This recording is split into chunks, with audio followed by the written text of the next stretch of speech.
Bases dropped on a new edition of Soccer Down Here. It is a Wednesday. It's a Wall Pass Wednesday. We're taking your questions, your comments, your thoughts, your debates, your considerations. That's what a Wall Pass Wednesday is all about. So you want to be part of it? Tweet at us at Soccer Down Here. You can send us an email, soccerdownhere@gmail. You can join us on the Twitch pitch, twitch.tv/soccerdownhere. Whatever is on your mind. What's on our mind today? We got to talk about a certain 9-0 from yesterday. We got to talk about some different referee decisions from yesterday that have people up in arms. We have to talk about the latest in the dramas from Spain, because there are some updates and new chapters in the sagas. We've got to talk about the National Soccer Hall of Fame and the nominees that are up for voting to see who gets in this time around. The process has changed a little bit. They've definitely improved it. We'll see where the voting goes and see if the voters do their business. We've also got to talk about MLS, and we're waiting on updates. There's really been no real news. There's been a lot of speculation. There's been more posturing, this time using the megaphones as usual out in the media, and nothing's really changed. I don't know. We'll have to wait and see. Deadline's tomorrow night, midnight. So that's all on the agenda so far. Lots of different things to get into, though. We're going to start with the 9-0 yesterday, because this was a funny one as myself and intern Niall were chatting, kind of following a broadcast and talking about different things that come up in a broadcast. And I was explaining to Niall that you can do all of the prep to get ready for a game. You can, I mean, this is from a coaching perspective too.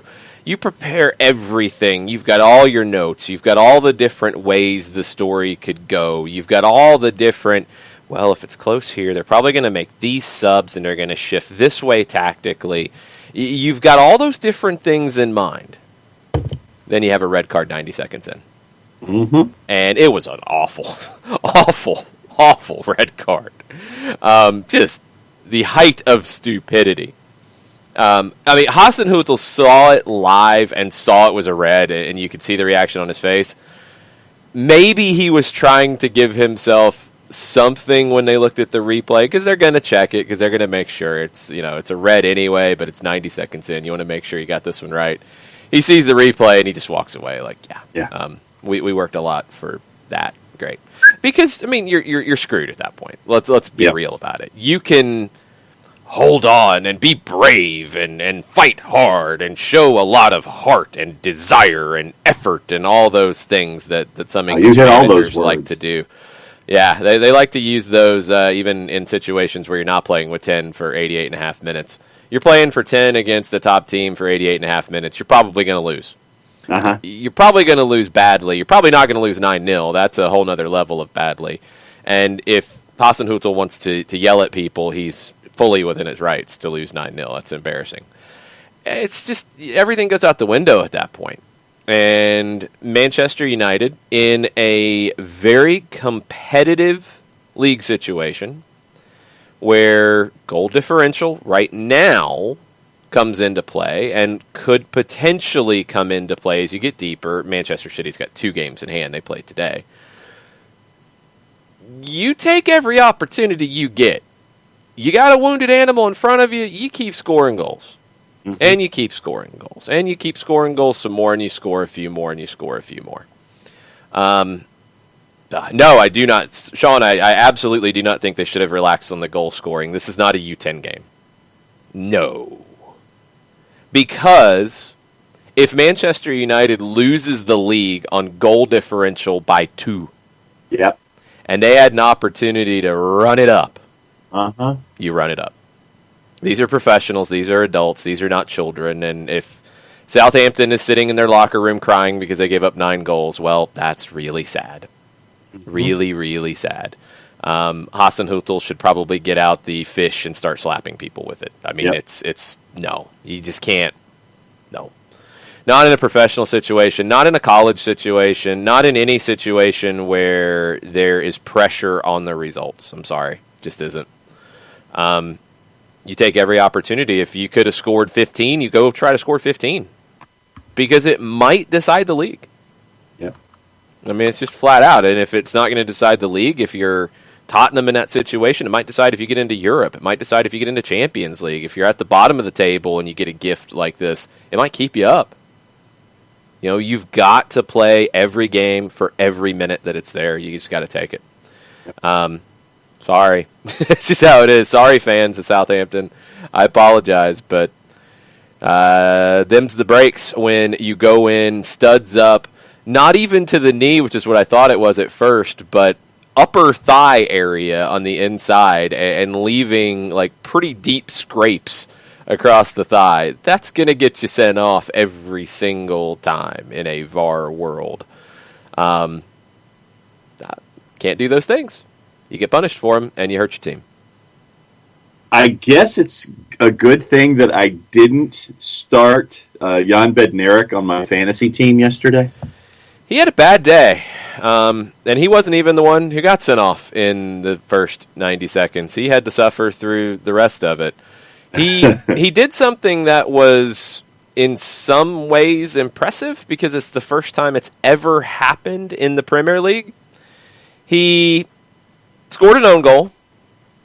He gave away a penalty, and he was sent off. That's a hat trick of epic proportions. That is a -7 in Premier League fantasy. That should be more than that. That's that's something. Also, this match, it's only the third time a team has lost 9-0 in the Premier League. Southampton lost 9-1 last year, correct? They didn't lose 9-0, so it must have been 9-1. Maybe it was 9-2? I don't know. I think it was 1, but let me effort. They gave up 9. It's really not that important, but go ahead. Go on. Just on the premise. I want the info. On the premise.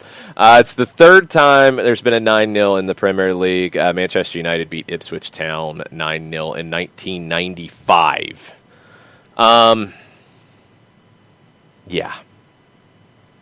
Well, they say it was not okay. Now my numbers and my information is very confused. So, John, do your research and let me know because okay, no, that was the last time. So the 9-0 Southampton's had 2, Manchester United's had 2 of them. They've won both of them, and the one before last year was 95. My bad, I can't even read my own notes. It was a bad day. It was a very bad day. 9-0. Thank you, John. We already figured that out, but good job. We're here for. Spoiler alert and stuff. Let's get into the referee side of it because it came up in this game. And, I mean, I don't know how much it actually mattered in this game, really, from a game impact situation. But you had this one happen. You had an earlier situation in the day with David Luiz and his red card. Now, Dale Johnson, who has become the referee, editor, expert, what have you, at ESPN FC, he talked about this. He also he talked about these red cards. Let's start there because Sean wants to get into the VAR offside on the Southampton goal as well. Again, it wouldn't have made much of a difference except for one more on the board when you're losing 9-0. Okay. So a lot of people in these situations get into the triple punishment side of things. And they're like, oh, well, you can't do that. Now, the triple punishment law, the change that came in ahead of the 2016 seasons, so it's fairly recent. If the offense that the player commits is an attempt to play the ball, if they're trying to play the ball, you don't send them off when they concede a penalty. Because the triple punishment is the penalty, the red card, and the suspension. If they're trying to play the ball, you don't send them off. If they are not trying to play the ball, and they define them with holding, pulling, pushing, no possibility to play the ball, etc. A handball in the situation as well. They go red. It's a red card. So, the decisions that were made, and we'll get into the validity of them in a second. The decisions that were made, it's denying an obvious goal-scoring opportunity. There's no attempt to play the ball. It's a red card, it's a penalty. Boom, boom, boom. Because it's not a challenge. I mean, the Luiz one, look, I wouldn't have called it because I don't think it's enough contact for that to be a foul. I think it's inadvertent. I don't think David Luiz is trying to get there and commit the foul there, which, again, doesn't always make the decision. But you take everything in totality, I don't think that should have been a penalty. But if you go penalty in that situation, you have to go red. Right. So when we're having the arguments, this is where we try to get into like defining where the argument is. A lot of people said, "Oh, it's a penalty, but it's not a red." No, that's impossible. That part can't happen. It's got to be penalty and red or nothing. I would have voted for nothing. I would have voted for nothing on the second one too in the Manchester United Southampton game. I think both were a little bit trifling. You know, I don't think neither needed the call. Johannes chimes in on David Luiz, and his reputation does get him in trouble, 100%. Said if that was Rob Holding, he would have received the benefit of the doubt, in his opinion, and I would agree. Reputation does affect these calls. VAR's supposed to clean that up, but they pay attention to reputations as well. It's one of those things where, again, a lot of people start yelling about VAR. This is a referee individual decision, whether it's the video assistant referee or not. These are decisions that are being made, and I think made incorrectly, but they're made. And they would have been made if you didn't have VAR. I mean, the referee's still got to make a decision there, and they might not have gotten it right. Like, having VAR didn't mean they got it wrong. Now, you can get into the clear and obvious conversation. You do have to understand, and clear and obvious is a very hard thing to define. And I would love a little more clarity on it from IFAB, from FIFA, from leagues, from referee organizations, because you don't always know when it's going to be invoked. But in general, I think it's fair to say that you're probably going to look more at penalty decisions and look a little harder for was it clear and obvious or not than in a situation in the middle third of the field, for example. You know, it's a penalty. It's a big game-changing decision. I think in some red card decisions, you're going to be looking at this too, where it's a big game-changing decision, like you would in a game. I mean, how many times have we talked about this over the years with red cards? Referees are going to be more reluctant to give a red in the first 5 minutes for an incident than they would in the last 5. You know, we kind of know that because of the effect on the game. Sorry, Southampton, that one is a red card no matter when you do it. You go across the field in warm-ups, you're getting sent off or something like that, all right? But in general, the bar changes depending on when the game happens, when it is in the game, when the moment happens. It's tough. You want it to be better, but referees are going to make mistakes. And referees are going to make decisions that you disagree with. Sean says, do you think a 3-match suspension for a soft red is harsh? There's no such thing as a soft red when you're talking about suspensions and you're talking about rules. It is or it isn't. It's like offside. You know, I mean, we argue and you see the tweets and they're out there. Like, I can't remember who tweeted it yesterday, but a lot of people, you know, made the argument, and I honestly agree with it. You know, what football fan would want this to be ruled offside when it's very, very, very, very close? Nobody really.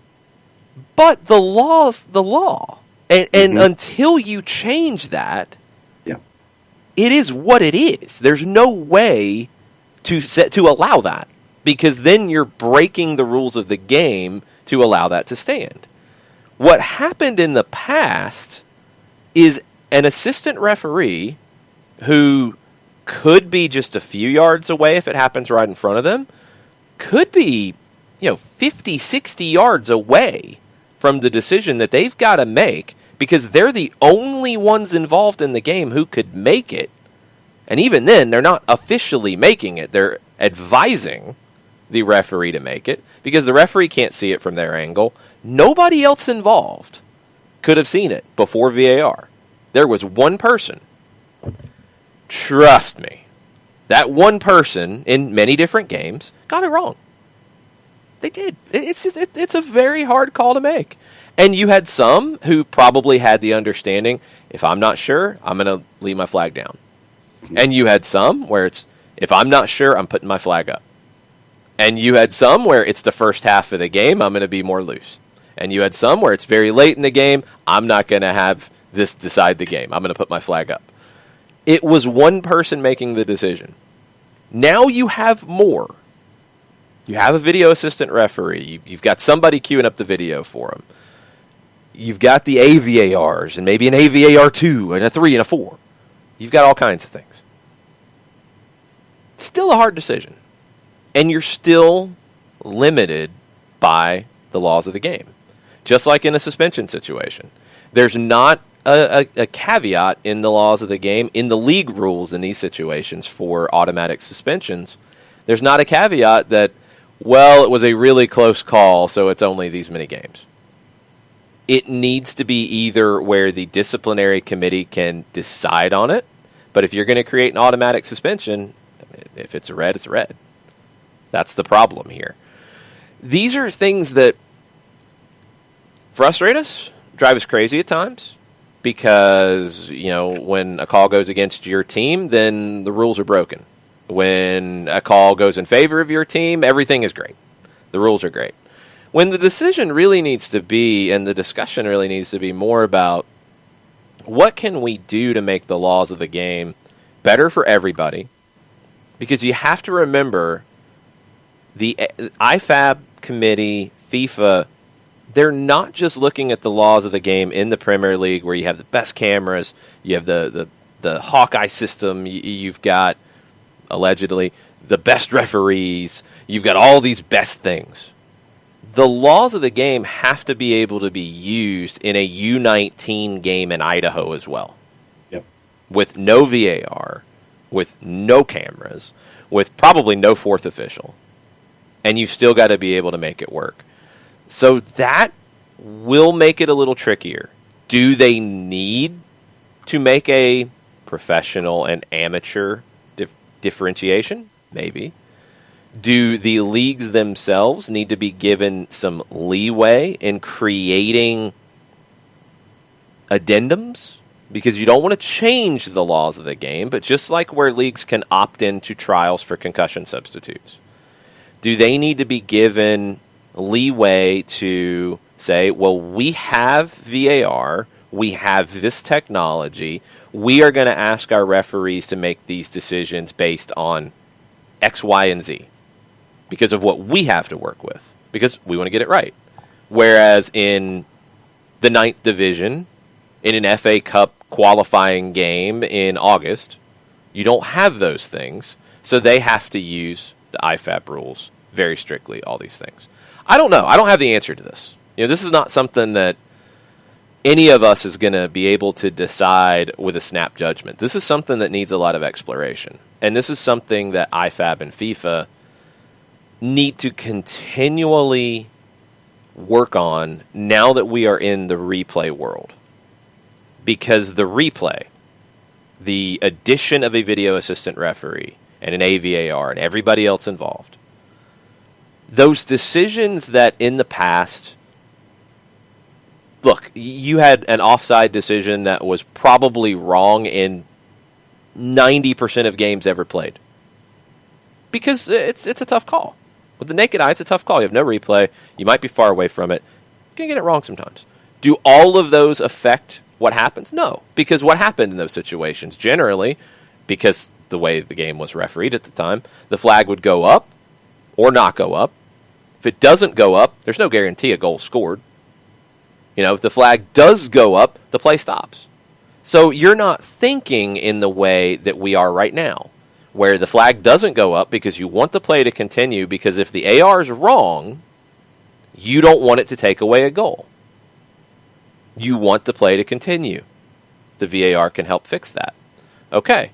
So in those situations, what we're seeing now is something we've never dealt with on a regular basis. Flag goes up or doesn't go up at the end of the play. The ball's in the back of the net. Celebration. Everybody's happy. Everybody's jumping around. But then you go look at it, and he's off by a toe. He's off by half a foot. He's off by a shoulder. Where in the past, that flag might have gone up, it might not have gone up. When it would go up, the referee would have to make a decision. Do I trust the AR? Do I think he got it right? Do I think he got it wrong? In those close calls, he's almost always going to trust the AR. Blow the whistle. Ball doesn't go in the back of the net. The argument then becomes, well, was it on or was it off? Blah, blah, blah, blah, blah. You might get a replay if you're watching it on TV. Everybody debates it. Everybody argues it.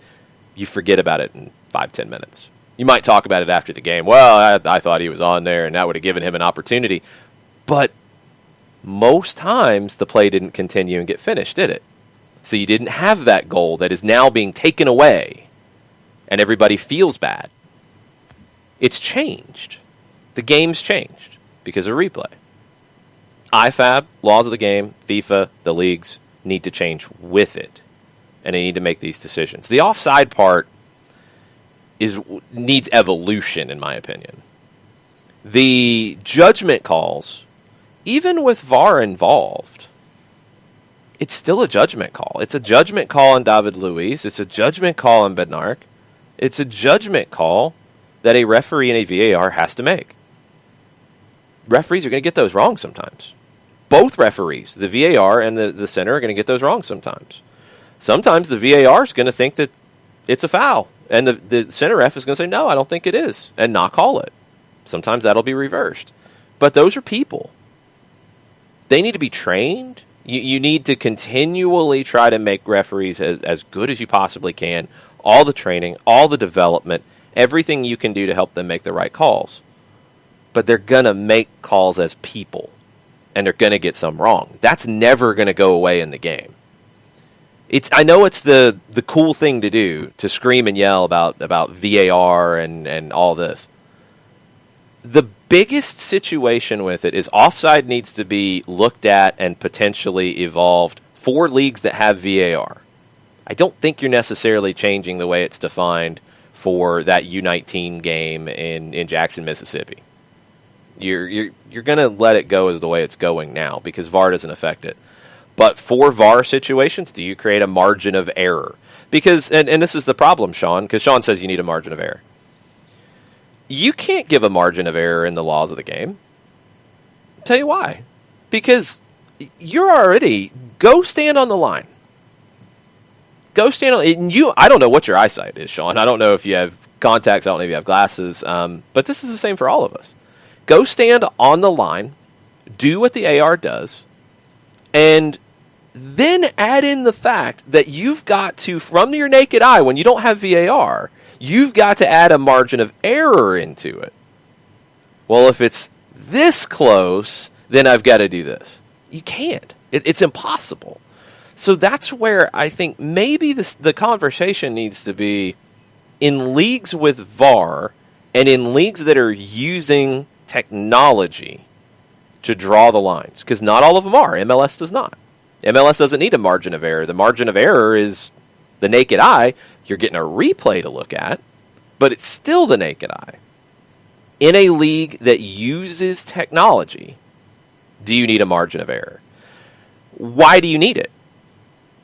That's the question I have, is why do you need it? You don't trust the technology. It's down to, millimeters. We don't trust it? Well, why are we using it? If we trust it, but we don't like it, that's a completely different situation. If you don't like close offside calls, it doesn't matter about a margin of error. It doesn't matter about technology, because you create a margin of error, you still have a line. There's still some kind of a barrier to whether it's on or offside. You just have moved it. Do you need to move it with the way the game's being played? That's the more important conversation here. Because you can create a margin of error, you move the line. It doesn't really change anything, because you're going to have a close call somewhere. If the line's moved, it's going to be a close call. If you just don't like close calls, then I don't know what to tell you. Because I would assume that you like the close calls when they benefit your team, but you don't like the close calls when they don't benefit your team. And welcome to sports. If you don't like close calls, There's nothing you can do because now you've got close calls. Before you had them, but you weren't 100% sure they were close. Now you know. Man, that's like his shoulder. He's leaning too far. Is it offside? Yeah. Well, then what are we complaining about? So do we need to change the law completely, thinking about those U19 games in Boise and Jackson and those Premier League games? Do we need to change the way VAR is used in offside situations? Or do we need a separate set of laws in some ways for the VAR rules, or at least a separate set of additions and the way it's used? It's tough. It's not easy because it comes down to people ultimately. Now, in offside, they are trying to take the people out of it because that's what everybody said they wanted. You wanted it black and white. If you don't want it black and white, then the only thing I see is to get rid of the technology. You do offside like MLS does with VAR, where you're looking at the angles, you're hoping you have a good angle, you're turning, you're twisting, you're trying to time it, you're taking a look, you make a decision. It is basically an enhanced version of what you've always had, using the naked eye to make the decision. You just get to look at it multiple times, and you can slow it down, speed it up. You can do whatever you need to do. You can manipulate it. If you don't want the technology in it, you don't want close calls that you know are close. And, I don't know. I don't know if that's the way to go or not. I'd like to get the calls right, period. And I like the use of technology to get the calls right. But if we don't like close calls when it comes to offside, I think the better route is to better define what offside should be. And that's going to have an effect all the way down the line, and you need to think about that when you're proposing the changes. It's just not easy. It's really not easy. It's a tough law. It's a tough rule. It's a tough thing to enforce. And we're seeing it every game now, how difficult it is, because you're getting these replays where it's a shoulder, it's a foot, it's half a foot, it's a toe. And it's something that it kind of blows my mind how ARs in the past made these calls with no benefit of technology and how hard it had to have been, because people still got mad about it then too. It's just you didn't have anything to lean back on. So I don't know. I'd love to hear from you guys, like the when you look at the big picture of it, because we all get emotional about the game. That's what's great about it. We all get mad, we get angry, we get excited, we get happy. All those things are real, and they're a huge part of the game, and you don't want to take those away. But you also have to think about what's best for the whole game and the way you create these laws. And is it just something that we don't like because it's close? Or is it something that we can make better in the game by actually rewriting the laws of the game? IFAB actually doing this? Does it just need more training for referees? I don't know. This is not something you're going to be able to decide on a snap judgment. It is something that needs to be discussed. And I think the offside law is going to be a big point of discussion for a long time with IFAB. And I hope they can make it easier for us, because right now I feel like maybe it's a little too difficult. Tafka says he thinks a coordinated GPS tag on the back of the jersey would be the way to go. Yeah, and I don't hate that idea. I really don't. I think it can work. It's still technology, and I would be willing to bet that the first time there is a really close decision with that, people are going to say the same thing. They want a margin of error, which gets away from the actual technology and just gets down to we don't want to know it's that close of a call, which we do want to know it's that close of a call on goals, goal line technology. You want that little video, that little graphic that comes flying in. Oh, it was so close. It was a goal. Oh, it was so close. It's not a goal. You want that there. You don't want it on the offside decision. I think that is a way, I mean, and I don't know the technology of it, Tafka. Like, it makes sense to me as a non-sports techie person. Like, I see the logic in that. Would it be better than the Hawkeye system? I don't know. The Hawkeye system's really good and really accurate. What if you had both as a cross-referencing point? Well, I mean, do you want to have a drone fly over it too and draw down lines as well from above? Like, we can keep adding to it. I don't think it changes it. Adding something else to it doesn't change it, in my opinion. I mean, if you're going to cross-reference it, we're going to have 5-minute decisions on offside. Because you're going to have to pull in information here, you're going to have to pull in information here, you have to cross-reference it. I don't think that's what we want. I think if you're going to use technology to determine offside, you want it to be fast, you want it to be efficient, most importantly, you want it to be accurate. Yes. And whichever one of those is more accurate, I'd be for, if that's the way we want to go. Because you're still going to get close calls. And I really think more and more when these things happen, it's not about the technology. It's about knowing how close of a call it was. That's what gets people riled up. And they don't like how that feels in the game. When it was there before, you just didn't really know. It wasn't part of the decision-making process. So, I don't know. What else we got? Well, then, if you were looking at David Luiz and Bednarik on appeal, which I imagine both Arsenal and Southampton are going to do, Dale posed the question, if I could get my upper plate to work this morning, which one sticks, which one doesn't? What do you think? I think they both stick. Because, I mean, if I'm a disciplinary committee and I'm seeing both, it's really hard for me in those situations to look at something that the referee saw in live action.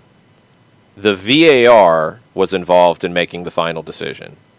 And then I'm going to come in after the fact and say that all of them were wrong. Right.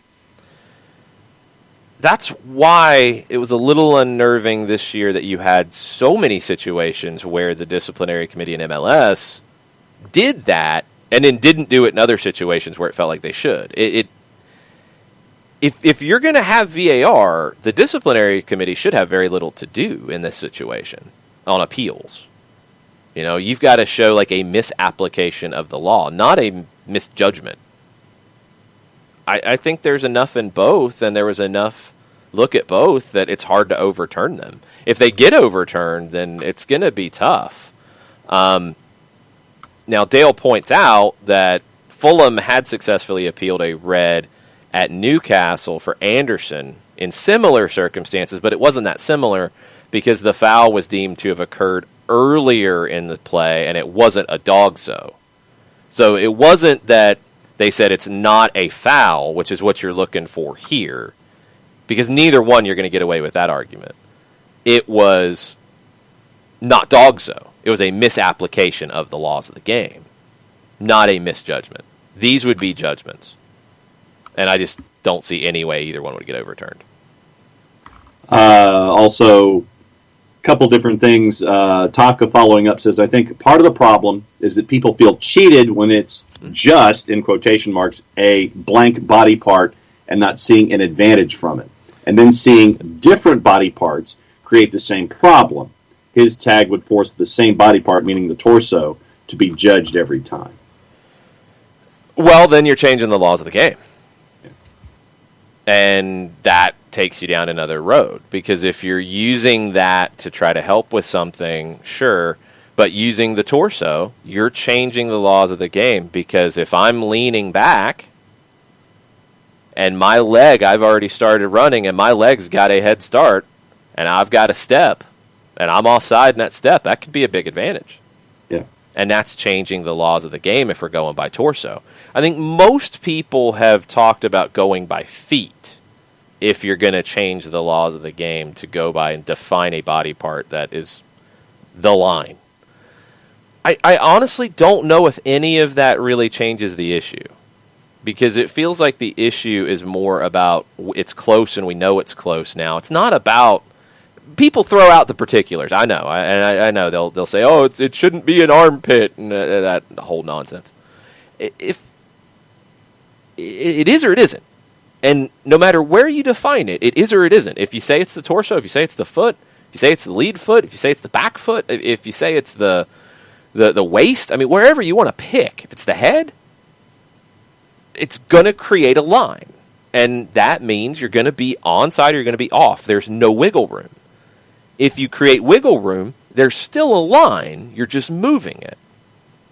Unless the wiggle room creates a judgment decision, which is what you don't really want in offside, the way the law is written, unless it is what you want and you want to rewrite it.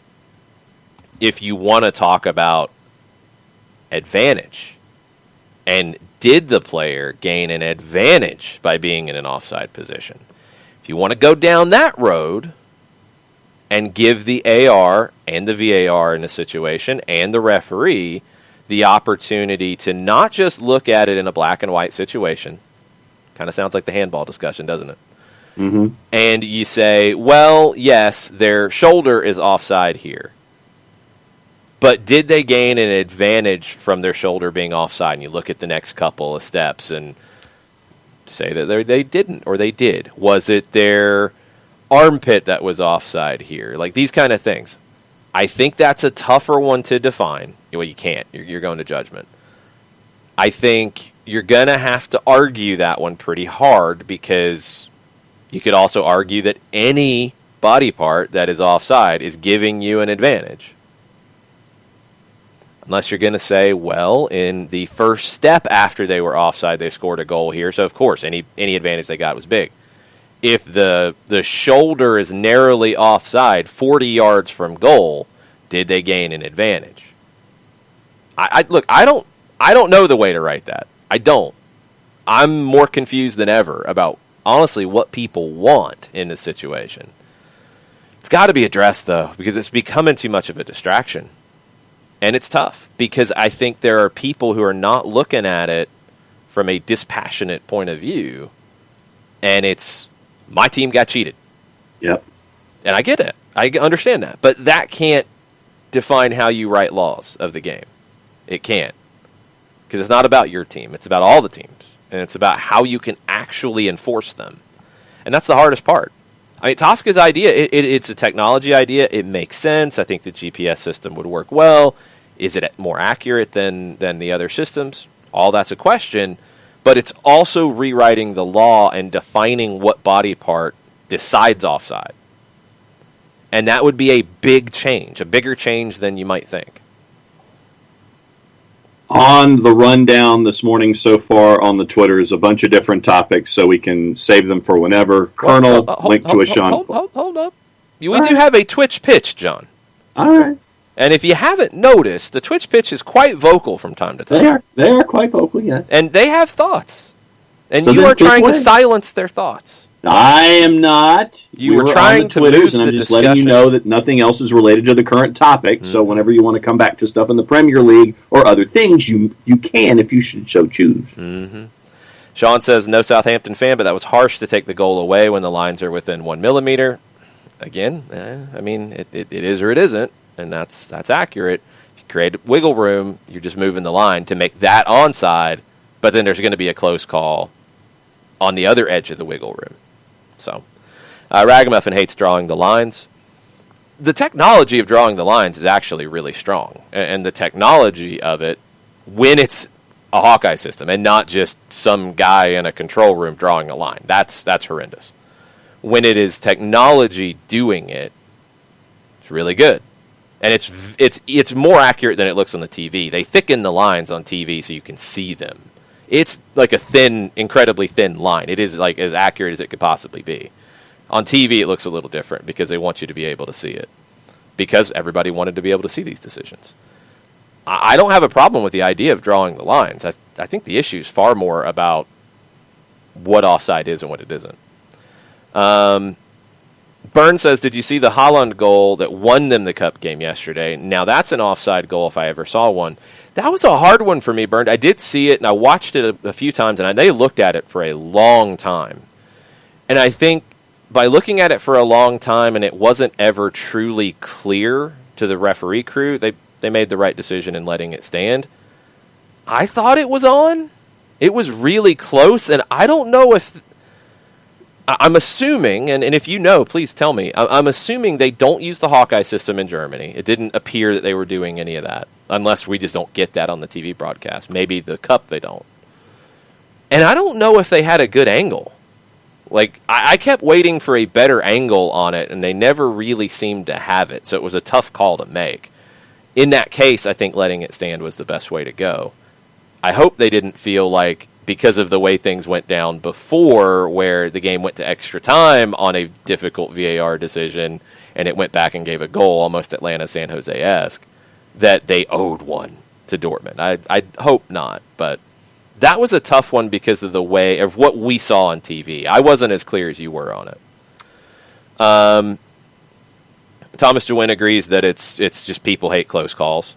Ragamuffin says, believe technology has made it worse. The point of the rule, initially, even with the two-person rule thing, was not to say this guy's rear end is off, so he has an advantage and is offside. But it was. And Ragamuffin, I got to disagree with you, because the law was never foot, shoulder, torso. It was any body part that's offside. The thing was, you were judging it with the naked eye in live real time. So you weren't noticing it's the armpit that's offside. I'd hope you're not running backwards so your rear end's offside. That'd be pretty interesting. It's just we see it better now. The original intent of the law was not to be able to get in behind and gain an advantage, period. It wasn't about what body part or how much of an advantage. It was just to not gain an advantage. So do we need to have that as the judgment? I don't know. I'm not sure. Thomas Jewin, the 1990 rule change was made because people hated all the bad calls where an attacker had a sliver of his shoe in line with the second to last defender. Yep. And maybe that's what we need now, is that people have made it clear they don't like the close calls. They don't like the close calls going against their team more than anything. They don't like the really tough decision. Okay, how can you redefine it? Not in the 1990 world where it was, in the case of a close decision, the attacker gets the benefit of the doubt. Not because you don't have a doubt anymore. You have video. Now, you can have some doubt if you're not using Hawkeye, of course, but you're still using video, so you're getting more information, so you're going to be able to make a clearer decision. I think you've got to look at potentially redefining what the law is. And that's a big undertaking, and it's going to take some testing, and it's going to take some challenges. Ragamuffin says too pedantic on the millimeter. Again, you're going to have to redefine the law that way. I think you're just out of options with the millimeter thing. Now we see the millimeter. Before you didn't. Doesn't mean the referee, or the AR in that case, decided it in the way you want them to. We just didn't know it was a millimeter. Think back, and I know it's easy to forget these days, but think back to those close calls in games in the 1998 World Cup or the 2002 World Cup where a linesman made a decision quickly that was really close. They happened before this. Now we just know it's a millimeter off. That's all. And is that good or bad? It's not going away, so you got to live with it. You've got to adapt to it. It's the same thing that the NFL went through when they added replay. Same thing the NBA's went through when they've added replay. Same thing with baseball. Same thing with any sport. You've got to use it to get all the calls right, and you've got to figure out the parameters of how it works. And now, in some cases, you've got to redefine the actual rules of the game to suit having that level of oversight, because it's really difficult. Jawin, people are going to be frustrated no matter which way you do it. Colonel says, seems to me that there is a margin of error built in. Not exactly in the technology setup. And if it is, it's incredibly small, and I think people want it to be bigger is maybe the argument that people are making. I think it's a red herring, honestly. I think the margin of error discussion is missing the point. I think we've got to really make a decision on how we define offside going forward, because people will be irritated no matter what. No matter what. And I don't know. I don't know the exact way to do it. I truly, truly don't. Let's see what else we got. Oh, you said upper plate, so you hit one on the bingo card. Good. All right. Yeah, good job. I forgot that was on the bingo card. That's kind of weird. Man. I think that's it for what we have right now on this. And Thomas Jewin does make a good point. That is another element to it that is hard, especially with the technology aspect of it. It was even harder with the naked eye in some situations. When the ball's played, how can you accurately measure that? Before, it was really hard. When you would be standing on the line, the pass is being made from 40 yards back, you're watching the line and trying to make sure you can see if any attacker has gotten in behind. You know the defenders are going to try to step up in that situation, so you're trying to define something happening 40 yards this way and something happening it might be 50 yards away that way. It's impossible. Now, you can judge it and you can take a very good educated guess, but there's no way you can know for sure, yes, I got that right. Now, even with technology, and this is where the margin of error thing, like that discussion kind of frustrates me, because, okay, now since we can see it in close detail, are we talking about when the player who is playing the ball touches it, or are we talking about when it leaves their foot? Because that could be a matter of millimeters or milliseconds. And then when you look at the other side, okay, did those milliseconds affect it? Because if it's when they touch it, well, then the player's onside. But if it's when they leave their foot, then the player's, their armpit hair's offside, so they're offside. Is this where we want it to be? Or do we need to talk about another way to define this thing? It's really hard. Do you think it's tougher to be an AR now with technology as a part, or was it tougher as an AR before technology? Oh, it was a million times tougher before. Because everything was on you. Now it's not. Now the AR is much more of an assistant role. The VAR has surpassed the AR in most decisions in terms of pressure. Because the AR now has another check, and a real check. Because, look, you put your flag up on that situation we just used. A 40-yard ball coming over the top. AR's trying to decide it. You put the flag up. The ref's going to take your flag and blow the whistle. The ref's going to immediately blow the whistle there. You might have missed it by a foot. You might have missed it by a yard. Either way, in terms of whether you got it right or wrong. There's nobody else to help you. That's your decision. You own it. Now you don't. You have somebody else. So is it harder for the AR now? No, it's easier. You're basically giving advice. But the VAR is the one where there's the pressure, and then the center referee has to take all the information and put it in. For the center ref, it can be harder in some ways. Because in the past, you believed your AR in that case. You had an out. Look, the AR gets it wrong. You look at a replay later. It's like, man, you missed that by like a yard. What were you doing? Did you get distracted? Did you blink? What happened? But, well, it's the AR. It's their decision. There's no way I can make the call. But now, that's not true.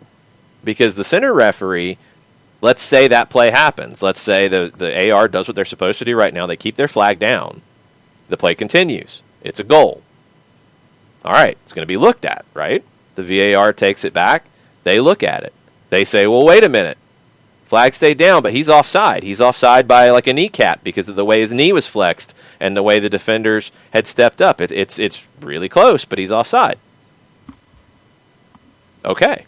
Then let's add another component into it. Was there the attempt to play the ball? Did a defender attempt to play the ball? Did it deflect off the defender? So then you could have the AR making a decision based off what they saw. The VAR using the technology and making a decision based off what they have. That could be different than what the AR said. The center referee then in that case has to go look at it because it's an interpretation and they've got to factor this other stuff in. The AR is the least important of all that. So no, their job's gotten easier. The VAR is a brand new thing that needs a whole lot more training than it's currently getting, in my opinion. And center referees need more training because everything's changed in the way they make their decisions now. It's really tough. Chris Hutchison links to observer effect in physics, and it's part of the series on quantum mechanics where we're going physics now? Yeah, the observer effect is the disturbance of an observed system by the act of observation. This is often the result of instruments that by necessity alter the state of what they measure in some manner. A common example is checking the pressure in an automobile tire. This is difficult to do without letting out some of the air, thus changing the pressure. Similarly, it's not possible to see any object without light hitting the object, causing it to reflect that light, and the definition continues from there. While the effects of observation are often negligible, the object still experiences a change. Now I hit the rim, it's boom, click and go back this way, boom, here, click and go that way. I heard a lot of words. I was not ready for physics this morning. It's way too early for me in physics. I apologize to all of our physics professors and students out there listening. This is just all really difficult. And now it's changed with the way that you have technology involved. And you've got to adapt with it. Because you're not going to ban VAR. Like, you're not going to get rid of it. It's not going away. It's done more good than bad. Because it's corrected calls that needed to be corrected. That were wrong, that could have decided games. And honestly, it's getting calls right.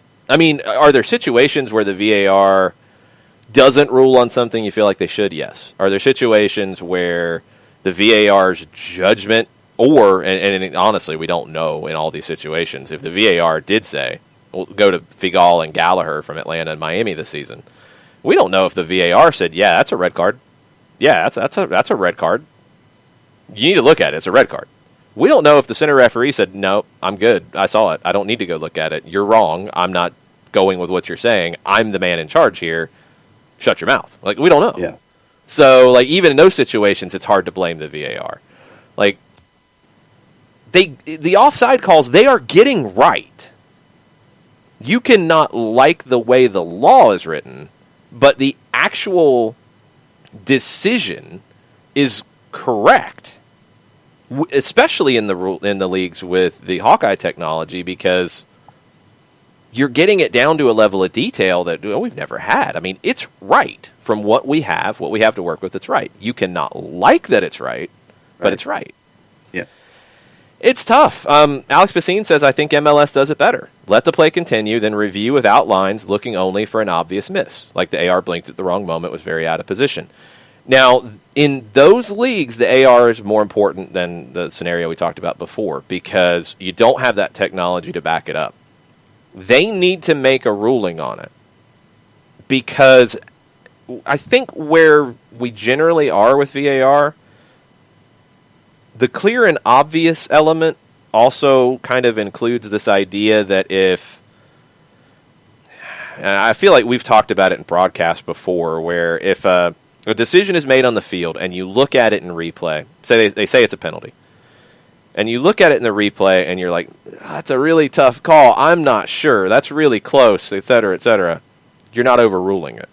Right. If they don't give the penalty and you look at it and you're like, that might be a penalty, it might be, but I'm not 100% sure. They said it wasn't a penalty on the field.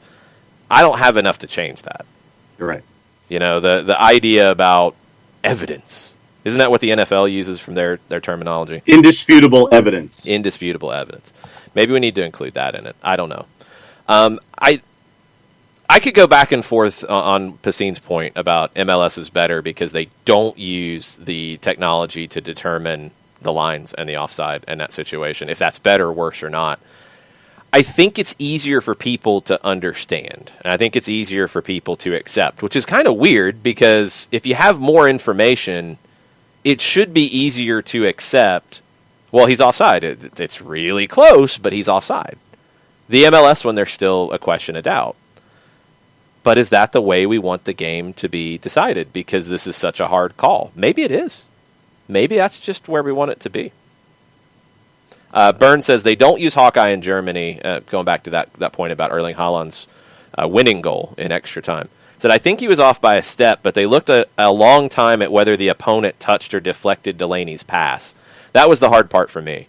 Says it was it was definitely a deliberate play by the opponent, so it was the question whether he touched it. I guess they ruled he did. Yeah. I thought he did. Yeah, and the rotation looked like it changed slightly of the ball. Yeah, but it was not clear. It was tough. That was a really difficult call, and it's one that I wonder if the AR had put their flag up and said that it's offside, how it would have went down. Because they didn't put their flag up, I don't know if there was enough to bring it back to say it was offside. If the AR had said, I think it's offside, would they have had enough to say, no, it's not offside, and overruled in that situation? Overruled the AR, kind of. The AR's call isn't final. I don't know. It's tough. Jawin says, let's be realistic. The ARs are far less accurate than VAR with the lines. How many times is VAR correcting egregious errors? I always remember multiple ones in the Women's World Cup where the AR put their flag up after the play and said it should have been offside, and they went back and looked at it, and it should not have been offside. And in the old school way, those would have been goals taken away. And in this way, they were not taken away, and they were ruled correctly for not taken away. It's tough stuff. It's not going to be easy, but IFAB, FIFA, they have a lot to do to get this stuff right. Johannes and I totally agree. I would encourage everyone to try and go referee a game, even rec league. It's super hard. I tried in college, and I gained so much respect for referees and saw the game differently. I still complain about refs today, but not nearly as viciously as before. I refereed a little bit in college, too. I did intramurals, so it was 7v7 stuff. So you didn't have offside, thankfully. And it was like solo. I did some youth games as well, and it was same thing. It was small-sided. There was no offside, so it was solo stuff. It was still incredibly hard. I mean, everything's happening so fast, even if you're doing a U10 game. It's really hard to make these judgment calls quickly. It's really hard to command respect. It's really hard to control a game, because that's another element that you really can't define, and that's what I'm generally looking at with referees a lot of the time.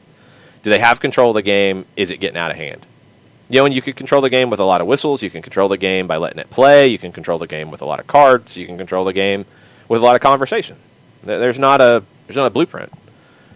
And all of that is really difficult. So, yeah, we complain about referees because it's a huge part of the game. And we want it to be right, and we want it to be good, and we want them to be trained properly so they can make more right calls than bad calls. But it's a tough job. It's a really, really tough job. It's a tough job for the VAR, too, because it's so new, and I don't know if there's a lot of track record here.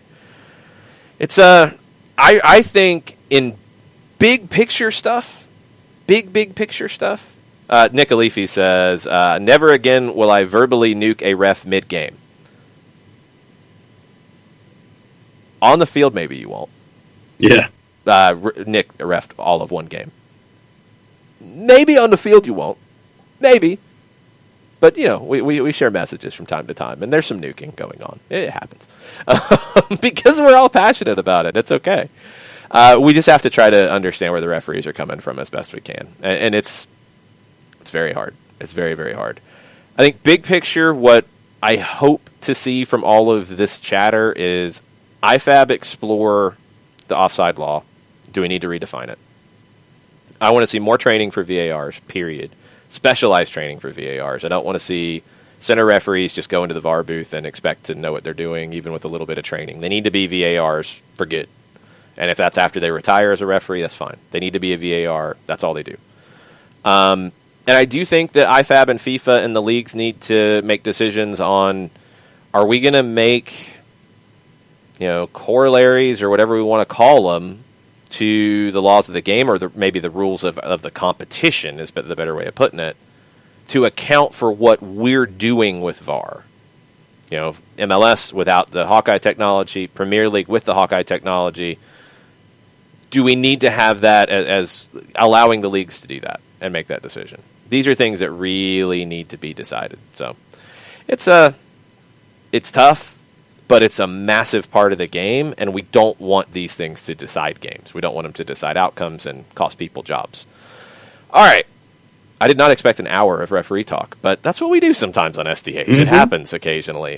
Good conversation. Thanks, everybody, for contributing on that. Let's jump into John's conversation about our good friend from Decatur, GA, Steve Apolinsky. Appolinsky and Associates, LLC, proud supporters of everything soccer down here and the SDH network. For wrongful death and serious injury matters, there is only one communication that you need to make. A couple different ways that you can do it when you're catching up with Steve Appolinsky and Appolinsky and Associates, LLC, as a firm on the whole. You can get a free consultation by picking up the phone, giving Steve a call, 404-377-9191. Or you can shoot Steve an email, steve@aa-legal.com, or you can go on the World Wide Web, large device or small. Type in aa-legal.com, hit the enter key, the return key, the arrow key, whatever advances you to the homepage for Appolinsky and Associates, LLC, and a pop-up window pops up, lower right-hand corner, 24/7, 365 and a quarter. Thank you, Chris Hutchison. You can get your questions answered in said pop-up window. We still need to know the identity of the individual or individuals who are on that pop-up window and giving us the information that folks are asking. That is the one question that we have. So it is phone, it is email, it is web. A couple different ways that you can catch up with Appolinsky and Associates, LLC. Over 30 years of experience, over $40 million in judgments for their clients in Georgia and Alabama. Recognized as Legal Elite by Georgia Trend Magazine for being one of the top 100 firms in this here state of Georgia. Wrongful death and serious injury matters. It is a proud supporter of everything soccer down here in the SDH network. It is Appolinsky and Associates, LLC. The website is aa-legal. Did it too quick.com. You did not hit anything too quick. You might have finished in the wrong part of the track, but you did not run short. You ran longer. Oh, wow.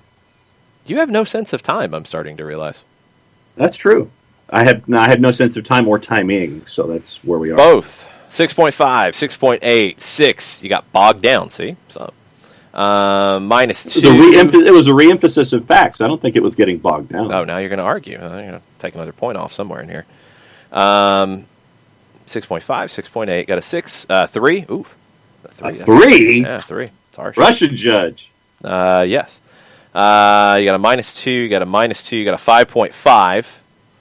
9. But Sharif wants to knock down a point because of that last comment. 5.2, a disappointment today. 7, how are we supposed to know what pop-up windows do without being told what they do? Oof, tuned in just in time, and a 4. Wow. Oof. So much for trying to squeeze it in because of the guests that we're supposed to have. Yeah, you went a little long, so you didn't squeeze anything in. So, I mean, you kind of botched it on a couple fronts there, John. It happens. It's okay. Excellent. It's just it was a bad day. It is okay. You can't have it every time. It's all right. Let's get Mike Conti on the line. Mateo is dialing up Mike Conti as we speak. We'll talk to Mike about the National Soccer Hall of Fame. We might talk some referees. What's up, Mike? How are you? What's going on, guys? How are you? We are good. So we drop Mike into the shot.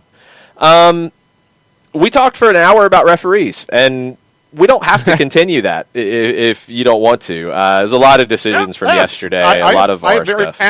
I have very passionate thoughts about referees. You know that. So let's go big picture then, kind of where we left off.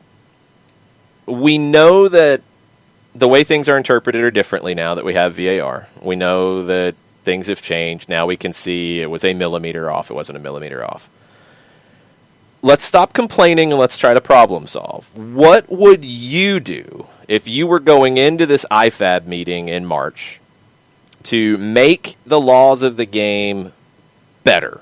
What would your, not even like recommendations, because I think there's a lot of stuff that needs discussion, but what would your discussion points be about how we can make it better? I've said a couple times, and I know some people find this a little cringy, but I think it would really help a lot, as we're still in the relative infancy of VAR around the world. I would like to see referees mic'd up like they are in the NFL and like they are now in the NBA. And anytime there's a video review, I think the referee needs to announce to the crowd what is under review and what the outcome of that review is. I think too often, especially in MLS, we've had instances where something gets looked at by the video assistant referee. We don't know exactly what aspect of the play is under review. And then often there's no clear indication on what the outcome of the review is. It's just a lot of pointing or, a signal for a throw-in or a point for a goal kick or something like that. Yeah, and we're left without explanations. Yeah. So I don't know what IFAB can necessarily do to make that a standard around the world, because I know many leagues around the world and some confederations, as a matter of fact, don't have VAR yet. But I think that would help fans understand. It would certainly help broadcasters understand. And it would reduce the amount of hand-wringing that we have over the sometimes confusing use of video assistant referee. I think it's gotten better. I think it's gotten way, way better.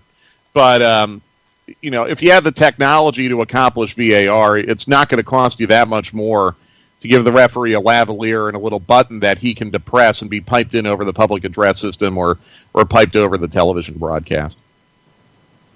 So for the TV side of things, because we saw it in, I think it was the XFL, where you got to hear the conversation between the referee and the video assistant as to what they were looking at in that whole conversation.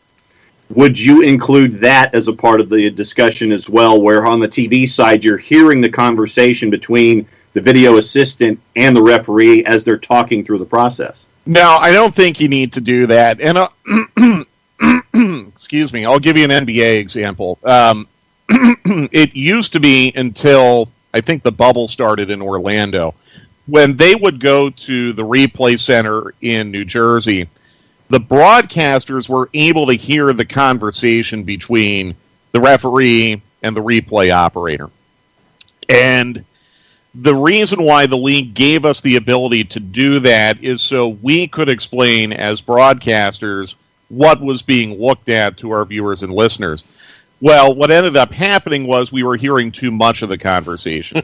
And even though they were telling us to not repeat what the conversations were, and I'll admit I was one of them. In fact, they probably changed the rule because of something I tweeted last year. I'll note that. It's probably my fault. They understood that, a lot of that back and forth would not really serve the public. And it really wouldn't. I mean, it's a lot of, okay, rewind this, freeze it here, look at this, rewind this, zoom in here, all that. You don't need to hear that. So what the NBA did basically is they installed a microphone at the scorer's table. Referee goes over to the mic, and it's right where the monitor is for the replays that are shown to the referees for any on-court decisions that would need to be made at the venue. And the referee just hits the microphone and goes, this is what we're looking at. They have their conversation, and then when it's over, they depress the microphone again, and they say, after review, this is what we saw. Now, I think it's incumbent on the referee to make that explanation. So, no, I mean, it's nice to have that level of transparency, and I'm sure there are probably some fans out there that would love to know every nook and cranny of what's being discussed between the VAR and the center referee. I just would like a clear explanation on what they looked at and what they decided. I don't need to hear anything else. If I want to hear anything else, I'll go to that YouTube channel that Pro has, or I don't know if other leagues have something similar where, they'll actually let you listen to the audio of the replay review after the fact. Yeah, I wish they would do that a little bit quicker. If they're going to go that route, give it to us, maybe where we could have it for post game, for example, something like that. And Jason, remember too. I mean, the whole point of the AVAR in MLS was to communicate with the broadcasters, and I guess the AVAR's job kind of changed over time, and that doesn't really happen anymore. But there was, at least with Pro, there was a mechanism where the AVAR was supposed to give us that information straight away, and we just stopped doing it. Still waiting on that Slack channel. Still waiting on it. Yeah, I hear it exists. It's like Bigfoot. I mean, I hear it exists somewhere, but I haven't seen it. I have not either. We could not solve any problems with the referees, and we could keep going, but we're going to move on because there's a lot of theory with it, and there's a lot of stuff that they're going to have to trial and error. Like, they're going to have to figure out some of these changes to the laws. VAR's got to get better. It's still new. You got to have more training. There's lots of things that have to be worked on. I want to get into some MLS stuff and not the labor stuff right now. Maybe we'll touch on it before we wrap because there's really no updates. The uniform side of things. A tiny update. Oh, okay. Well, let's start there if we have a tiny update. Okay. Well, no, it's just I think it kind of got overlooked in that statement that the league put out on Monday that they actually did meet on Sunday. Right. I think there's been this perception that there's been no communication since the lockout threat on, I guess, Thursday or Friday. There was a meeting on Sunday. So, but, I mean, that's, like I said, it's a teeny tiny update. No, it's important. I mean, because there's a lot of perception out there, and there's a lot of things that are being written on perception, and there's a lot of facts that are being left out of discussions, and it's very, very frustrating. I hope the people in the room are focusing on the facts and focusing on the timelines and focusing on getting this done and not listening to some of the bluster that is out there on both sides of it. But it's annoying, and I don't want to be too annoyed this morning. I want to talk about something fun. Let's talk about uniforms.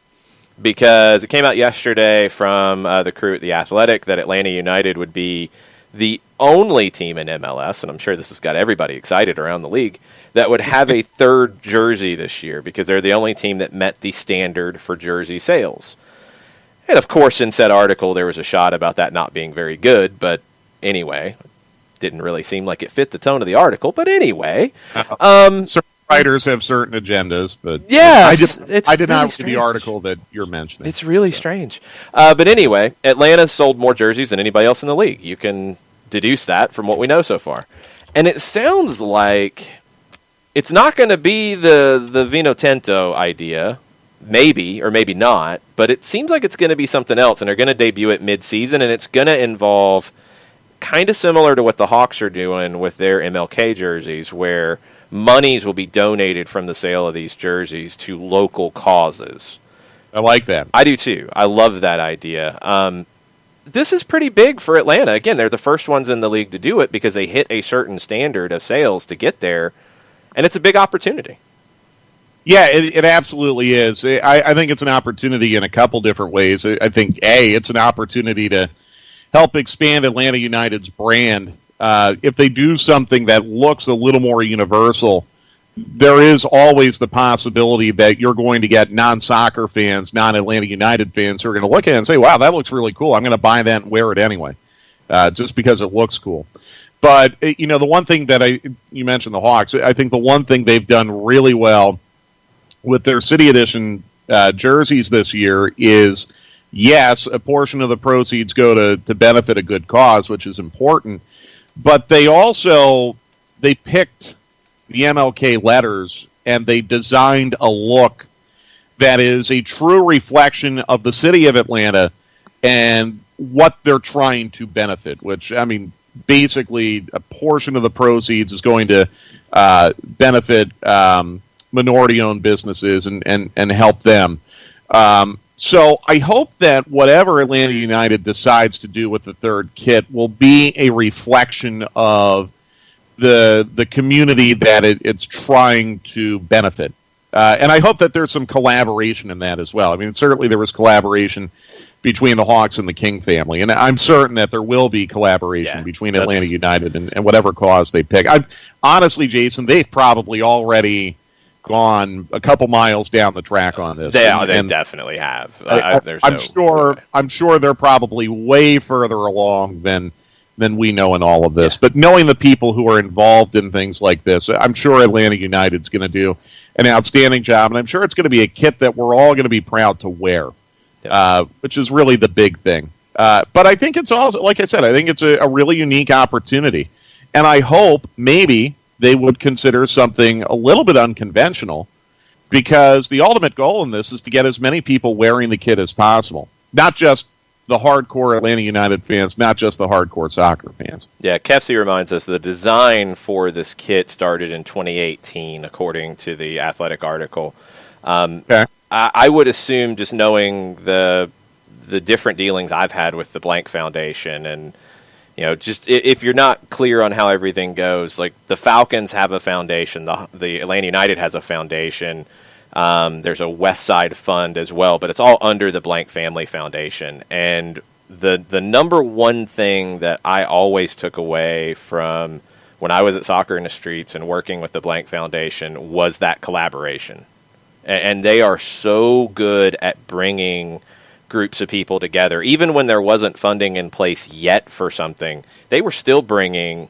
I mean, I went to meetings with school athletic directors, school PE teachers, to talk about ways that we could all work together and help one another. So that collaboration and making the community a better place, they do that so well. So this is just another avenue for it. It's going to be an exciting project. Like, I can't wait to see what it looks like, but I'm almost more excited to see what the impact of it's going to be. Yeah, me too. And look, it is a feather in Atlanta United's cap that they were the only club to meet that threshold of, what was it, 100,000 sales? 100,000, Allegedly, yeah. Yeah. I was unaware that was the magic number. I was unaware that Atlanta United hit that number, but that's great. I mean, that's obviously a feather in Atlanta United's cap. I think sometimes we are bombarded with information about how many Chicharito jerseys were sold, or how many Zlatan jerseys were sold, or how many Vela kits were sold, and a lot of people don't that many. really remember the fact that a numberless jersey and a nameless jersey is still a kit sale that counts for a respective club. Yeah, Tafka's in on the Twitter timeline, Mike, and with the evil laughter, Atlanta United is yet again the heel of the league. Bring it on. Give us our third kit. Why is it such a bad thing, though? Oh, the rest of the league will hate it. It's not a bad thing, but... Yeah, it's not a bad Seattle thing. fans will complain. Go, Atlanta United. Galaxy fans will complain. I'm sorry, I don't understand. What's the problem? It is a you problem for not doing enough on your end. Shouldn't we be celebrating the fact that an MLS club reached that benchmark? You should be, but it's not a good enough benchmark according to some. It's not even that good of a number to begin with. What do you mean? If only one club met it, then it's probably too high of a benchmark. But compared to Manchester United and compared to this club and compared to that club, it's not Atlanta, okay. I did not take my brain pills this morning, so please help me with this guy. How many years has Atlanta United been in existence? I believe we're going into season number 5. Okay, and a couple more before that where the club was being formulated. So we're talking about less than a decade. Like now, again, 7 years, Again, and I do get fuzzy on this, but how long has Manchester United existed? More than 7. A lot. Maybe more than 7 decades, as a matter of fact. So this is... I get the sense that there's probably some Easter eggs in this article that I'm not going to like, and I haven't read the article because... That's really it. That's all that was in the article. I thought there was a complete addition of a paragraph that had nothing to do with the actual news or the reporting on it that was making judgments of MLS's comparison to other leagues in the world, which had nothing to do with the news. I still don't understand this concept of people who cover MLS but don't like the league. Yeah, it's very strange. The one caveat I will give in terms of having a third jersey available for sale, I thought Merritt Paulson of Portland actually had a good point. He tweeted about it. I think that's where the 100,000 number came from. Mm-hmm. Yeah. Should they maybe have a different formula to get there based on market size? Yeah, you could. I think that's fair. I think that's absolutely right. If it's valuable to make a third jersey, even in a limited number, and I believe the City Edition was a limited number, right? I think they sold out of it. I'm not positive about that. But there's a limited number of games in which they wear it, but I don't know if there's a limited number of jerseys that are manufactured. If you have to make it limited because let's say it's Portland, and Portland, great fan base, they buy a lot of Portland Timbers merch. Do a proportionality thing. Yeah, if you can only find the sweet spot, because look, everybody wants to make money, right? If you can only find the sweet spot in, we're going to make 10,000 of them, and that's it. That's all it's going to be available. Then do it. If you can sell 10,000 and you can price it maybe a little bit more, and there's a component for a local cause, if you want to make the third jersey be a local cause jersey, I'm all in. Well, you basically just described the Parlay Kit program. Yeah, and do it to where it's not going to parlay. Do it where it's going to local initiatives. Exactly. Then do it. And if one can sell 5,000, if one can sell 20, adjust the numbers that way. You're still benefiting the local community with your effort. Yes, and again, with the Parlay Kits, there was such a limited number of those available that the clubs in the league could basically name their price on them. For some teams, anyway. For some teams, yeah. Well, I would think probably for... I think you can find a Vancouver one for pretty cheap. Okay. Sorry, Couch Ultras. I apologize. I just saw the Vancouver parlay kits everywhere. Yeah, that's probably true. In fact, I think I saw one at TJ Maxx the other day. But you should. If it was a double X, I would have told you to get it for me. Yeah, they don't really make too many MLS kits in my size, unfortunately. But no, I mean, you can price anything according to the supply and demand, obviously. Absolutely. So that is absolutely a viable avenue that Merritt Paulson could. Honestly, I mean, look, it's great for Atlanta United, but I don't necessarily object to every club being able to have this opportunity. And let's face it, we've got to start coming up with ways to generate additional revenue right now. Yep. You've got to get past this sole reliance on match day revenue right now. Anything, even a tiny bit, that can help clubs make just a little bit more money. I think the league should be embracing every opportunity for those clubs to do that. And I don't know if it's an Adidas decision or a league decision, but honestly, like for those who are upset that their particular club is not going to have the ability to create and sell a third kit, I understand that, because I think we should be cutting red tape right now for these clubs and giving them every avenue possible to make money, because making money is going to save jobs at the club level. Hopefully, it would help the club spend more money on players, which would elevate the product, and the circle of life continues that way. So I don't know why it had to be limited to just teams that made it to 100,000. I would be totally fine if you let everyone from Atlanta all the way down to Chicago, New England, some of the smaller clubs be able to do the same thing. If the sweet spot for it to be profitable is 500, then okay, make 500 and sell them out. I agree. Speaking of kits, have you seen the new Philadelphia Union secondary kit? Yeah, I saw Tannenwald's tweet. You're a Philly guy. What you think? Listen, well, it's different. So I'm going to pull it up here. I'm going to look away from the camera. I hope you don't mind. The colors are very, very, like the lighter blue and yellow are very similar to the colors of the Philadelphia city flag. Yeah, they were going for that. You know how cities have their own flags and own crests and everything like that. So the color scheme there, actually, they kind of look like City of Philadelphia police cars, to be totally honest with you. So the colors, I get. That makes sense. And, the Union are kind of darker blue and gold to begin with. So going with the lighter blue and the more pale yellow makes sense. Mm-hmm. The lightning bolts, I don't get. That might be just a little bit too much. But again, here's the thing, guys. I got it now. I was trying to figure it out. It's the because on the back you've got the kite and key. Oh, the Ben Franklin lightning bolt. The Ben Franklin lightning bolt. Okay, now I love like it. That. Yeah, that's love it. Awesome. Sold it. Love it. Okay, see, now here again, we're talking about what Atlanta United can do for a third kit. They've probably already done it. That's great, though. That's awesome. And their supporters are the Sons of Ben. So there you go. That's something a little bit unconventional, a little bit different. But here's the thing. Here's the eye test, guys. You're going to put that kid in front of a 12 or 13-year-old kid, and you're going to ask that kid for his or her reaction. If they say, yeah, that's awesome, I want one, then you know you've done it right. When the Atlanta Hawks redesigned their jersey 4 or 5 years ago, I'll admit, I thought they were hideous. The ones with the green, like the Volt green numbers and lettering and everything, I thought they were ugly. I thought they were absolutely awful. But I know a lot of people whose kids loved those jerseys and went out and bought those jerseys accordingly. So that's what you're trying to do when you're trying to build a brand. You want to have something that kids are going to be excited about wearing. I look at that Philadelphia Union kit, and I know as a kid who grew up in Philadelphia, I would wear that as a kid. Not as an adult, right? As a kid. It's a cool kit. I like it. Yeah. Yeah, when it finally hit me, the key on the back and the Ben Franklin story, that was what triggered it for me. Like, oh, now I know where you're going with this. I hope they pair it with yellow shorts.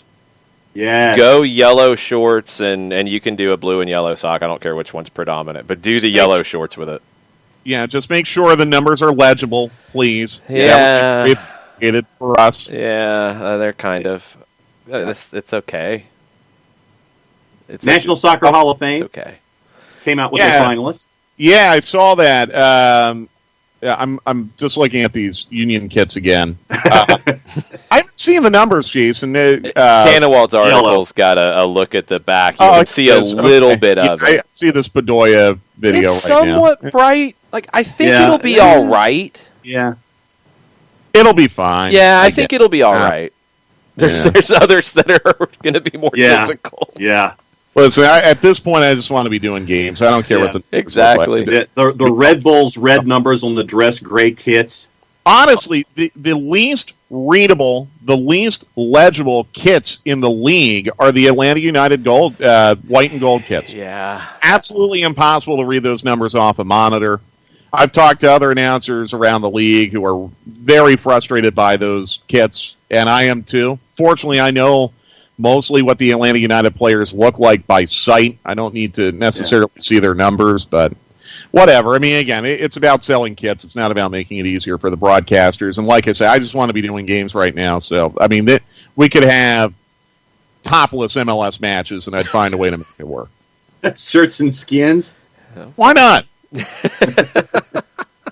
I just want to play. Yeah. If that's what we have to do, let's do it. I don't know 40 finalists for the National Soccer Hall of Fame, 20 players, 10 vets, 10 builders, class of 2 to 4, classes announced in March. Who's your 2 to 4? Well, hold on. Give me, John, can you explain how the voting goes? Like, I'm voting. Because every Hall of Fame's got different voting rules. Like, baseball, you can pick as many as you want that are on the list, right? Yeah. You just pick whatever you want. So what do I get here? What do I get to vote for? If both a veteran and a builder are being elected, the top 2 vote earners from the player ballot also will be elected. No. If I'm voting, how many votes do I get? Can I just vote for who I think should be in? Because that's the determination. Like, if you get to a certain level, you get in. But I want to know if I've got a ballot, and I don't. Yeah. If I have a ballot, can I vote for whoever I think is a Hall of Fame member? That was not put in the guidelines, sir. All right. Well, that's good. Okay. Well, is it a committee discussion like they have for the Pro Football Hall of Fame, or does everyone just turn in a ballot? Everyone turns like in a Baseball ballot. Hall of Fame? They turn in a ballot. I think, unless they've changed it, I think you can vote for whoever you feel is worthy, and then you have to get to a certain percentage to get elected. Okay. And there's different categories. Let's start with the players. So how many do I get to vote for here? You can vote for whoever you think is eligible, whoever you think should be in. So you've got 20 players, right, John? Right, 20 players. You've got 20 players. It is a mix of U.S. men's, U.S. women's national team players, and players who hit certain benchmarks in playing in U.S.-based leagues. I was going to say, like, why is Thierry Henry on there? Because he played in MLS. Yeah, and it's they're going to need to look back at the veteran stuff a little bit, because you've got weird things with NASL, and, like, Pele's in there, but then some of the veterans from, like, Jaime Moreno is not. Jaime Moreno is one of the greatest players in MLS, and he should be. So you've got Beckham, you've got Berhalter as a player, you've got Shannon Box, Lori Kolupny, Lauren Cheney-Holiday, Steve Cherundolo, Kevin Hartman, Frankie Haydock, Thierry Henry, Keith Johnson, Shauri Joseph, Pablo Mastroeni as a player, Josh McKinney, Heather Mitz, Oguchi Onyewu, Christy Pierce-Rampone, Kat Reddick Whitehill, Hope Solo, Allie Wagner, Josh Wolf. Yeah. Hope Solo, no question. Yeah. Like, no question at all for me. She should be in. She's one of the greatest goalkeepers of all time in the women's game.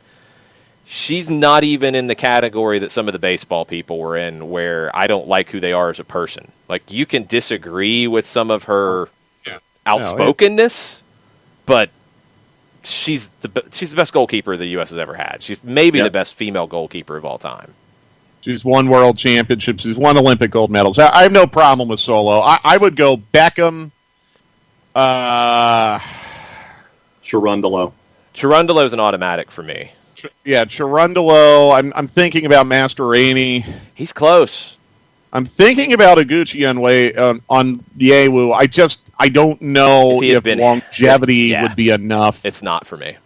Injuries took that away from him. Right.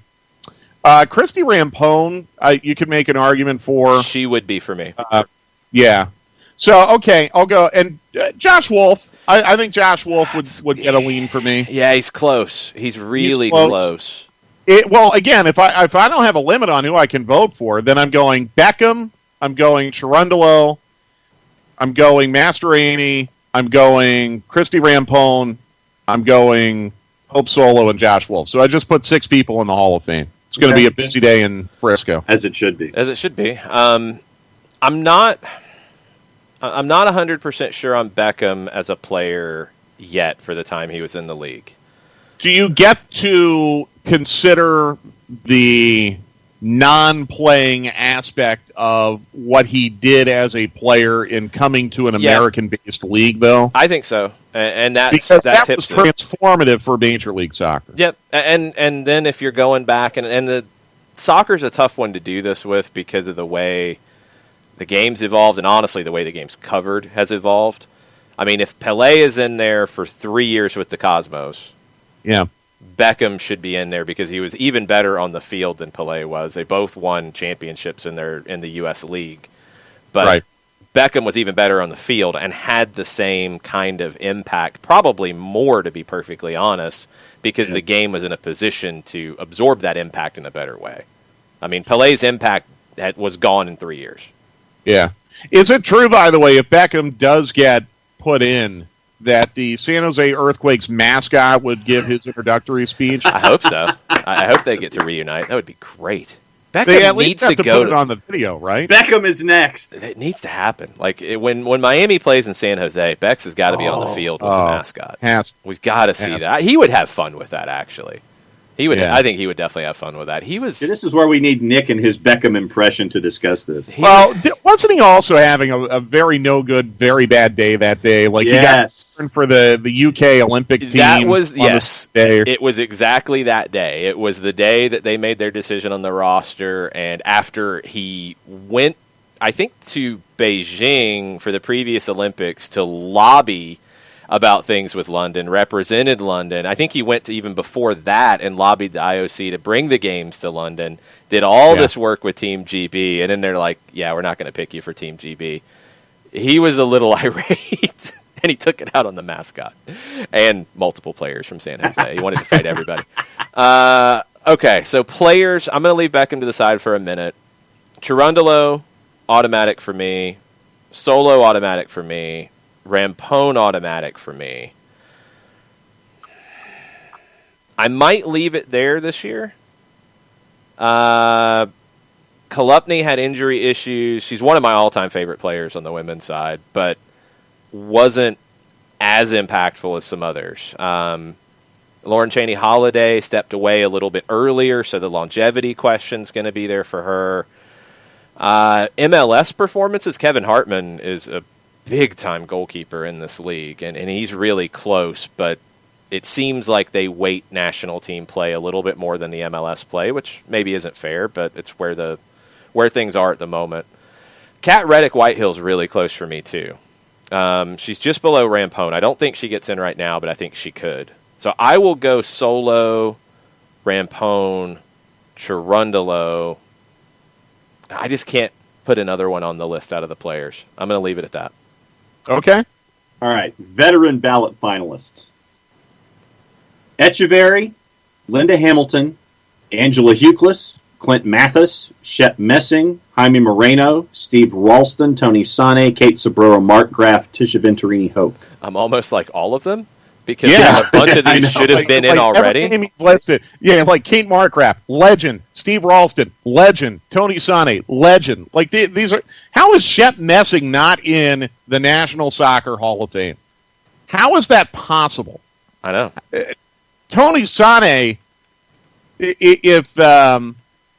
if he puts that 6 inches on the other side of the post against Germany, and the USA is in the last 4 in the 2002 World Cup, he's probably in 10 years ago, right? Steve Ralston was one of my favorite men's national teamers ever. Marco Echeverry, as far as MLS is concerned. Yeah, the DC United run. Yeah, really the OG of Major League Soccer, or one of them. So I'd vote for all of them. All of them. But if you had to narrow it down to wow, and then how do you overlook Jaime Moreno? Good Lord, he's got to be in there. He's the first one for me on this list. Yeah, jeez, that's brutal. And Tisha Venturini, come on. All right, if I had to narrow it to 3, Shep Messing's got to be in the National Soccer Hall of Fame. Crime that he would not be. And I think veteran. I believe veteran can include non-playing time as well. Well, and his time as a broadcaster, obviously. That's really one of the great ambassadors of the game in this country. Yep. So I'll go Shep Messing. I'll go Jaime Moreno. And I'll go Kate Markgraf. But honestly, I'd vote for all of them. Choice D, all the above. Good Lord. I'm going Hamilton. She was one of the best of the really early women's national team days. And we're having a discussion on the Twitch pitch about caps. Like Lauren Cheney Holiday had 133 caps. You compare to Linda Hamilton, it's not even close.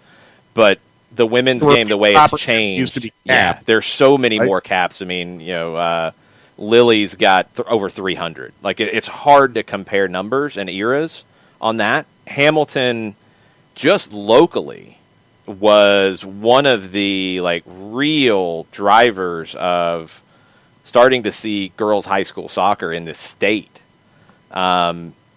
She's coached.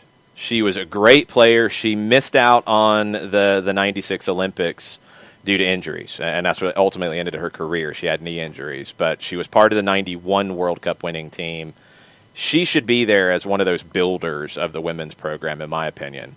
So I'm going to go Hamilton, I'm going to go Messing, I'm going to go Moreno, I'm going to go Ralston and Sané and Markgraf. All of them for me. Yeah. Almost the whole list. Echeverry's close. Mathis is close. Injuries, or Mathis would be in there as a player, no question. Well, Tisha Venturini was one of my favorites on that 99 team. Just a step below the rest for me. So, I mean, she's one that I think can get in as a veteran, but maybe not with this group.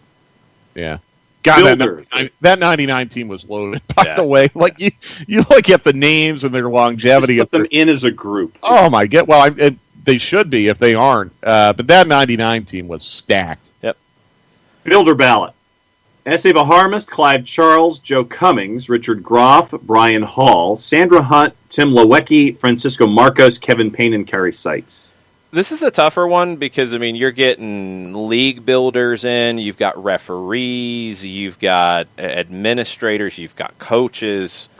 Wasn't S.C. Baharmist the first American to center ref in the World Cup final? Not the final match, but in the World Cup final. I believe so. There could have been somebody before him. He was maybe the first elite American referee. So he gets in for me. Clive Charles gets in for me for what he did as a coach with national team programs out in Portland on the college level. Clive Charles should be there already. Yeah. Sandra Hunt and Carrie Seitz as pioneers, as female referees, I think both of them should get in.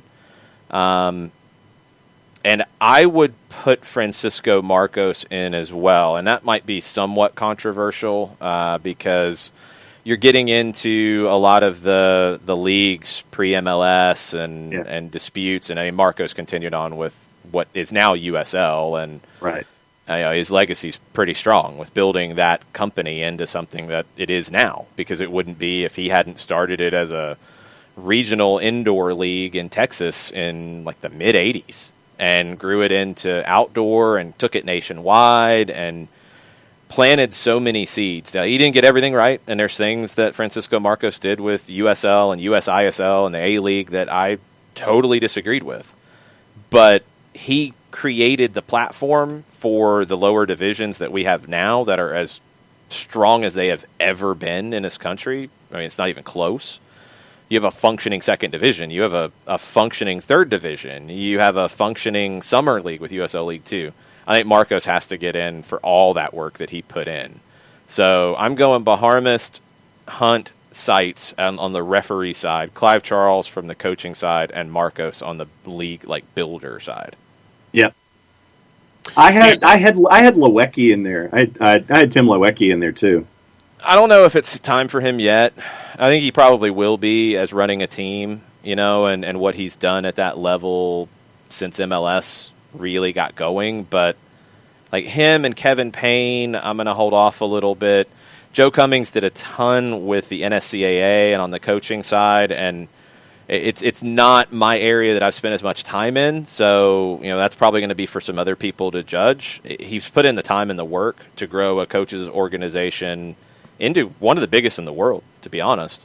And Richard Groff is another one who's done a lot of time with the lower division leagues, but maybe more time in the Pennsylvania area and regionally and with U.S. soccer and filling roles in those pre-94 World Cup days where it's a lot of volunteer and a lot of time and effort to get something off the ground. But Marco should be in for, I think, the legacy that he's left.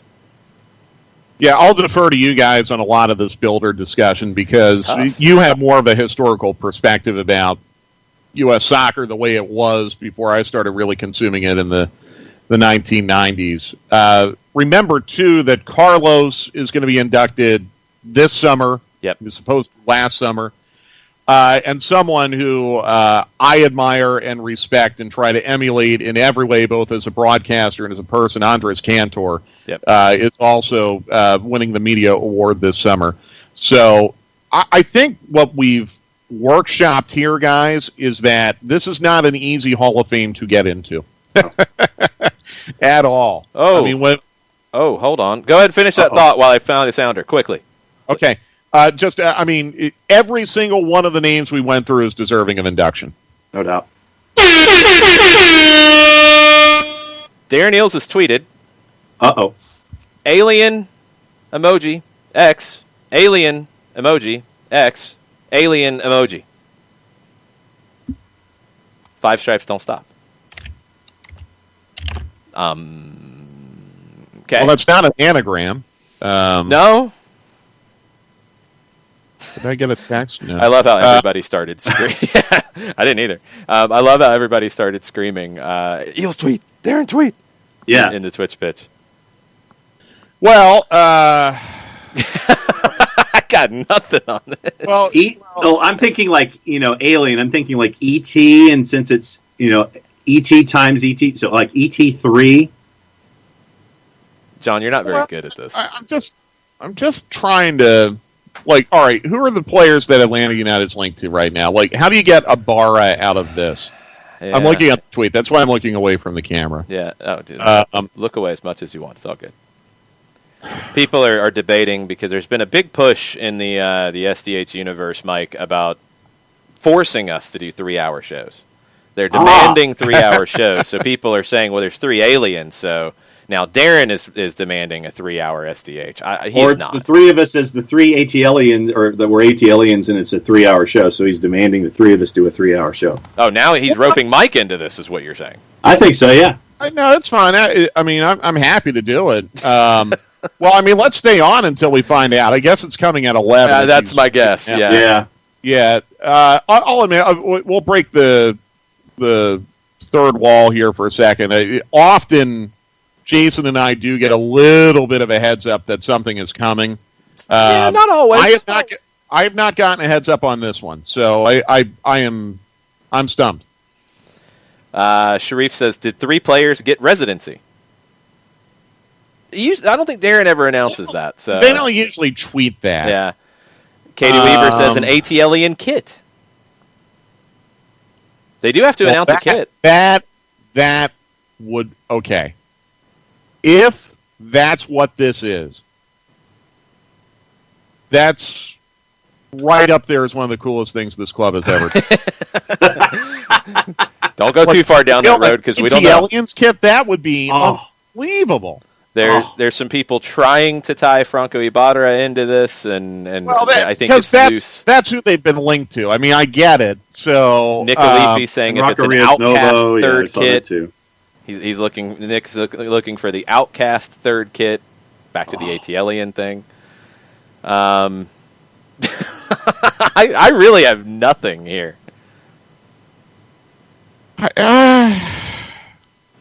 I'm thinking kit. Because it's that time. Just because it's not an. It doesn't feel like when they do a kit unveil, it's like it's a.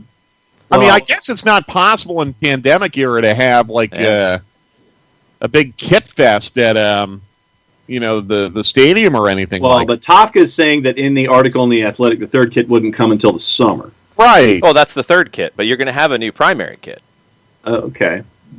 Remember? Well, the ATLians is not going to be the primary kit. Well, I mean, it doesn't. Right? It depends on how you want to define an ATLians kit. I mean, it can be a red and black striped kit that was designed by.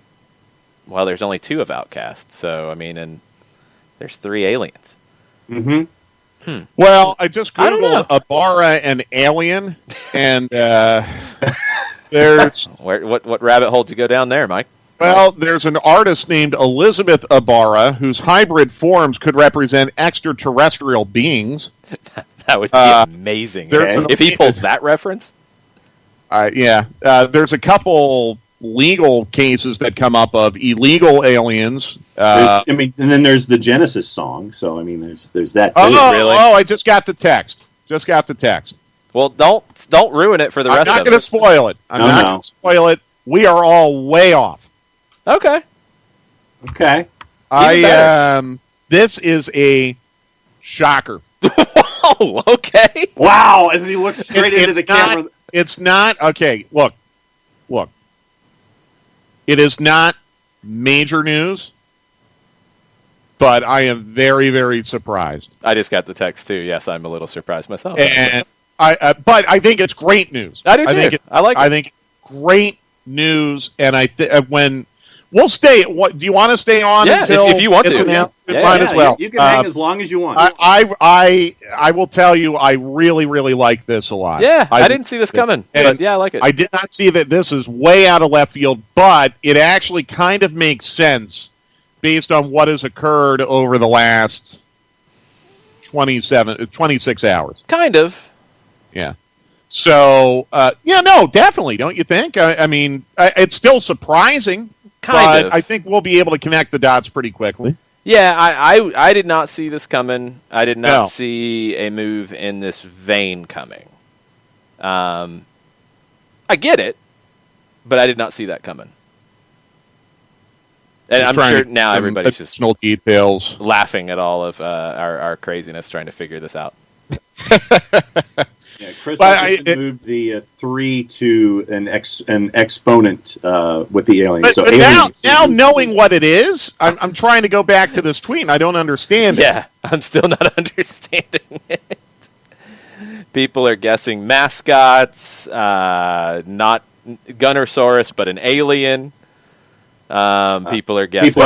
People are saying they signed Sigourney Weaver. Ugh, that's not good. I don't think she could play the 8 role very well in this team. Oh, but she does have height for set pieces.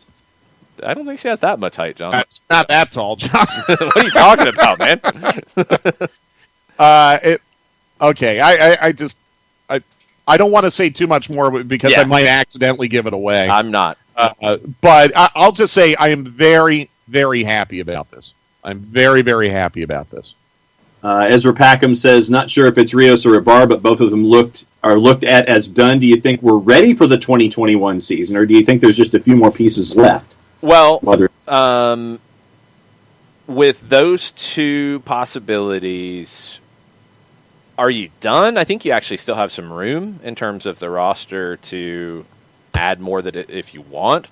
Yeah. But you're not bringing Ibarra here to sit the bench if he's coming, and he said he's coming. So, I mean, it's not exactly like breaking walls here. Yeah. Like he said it on Argentine radio that I'm excited to be joining Atlanta United. So it's kind of there.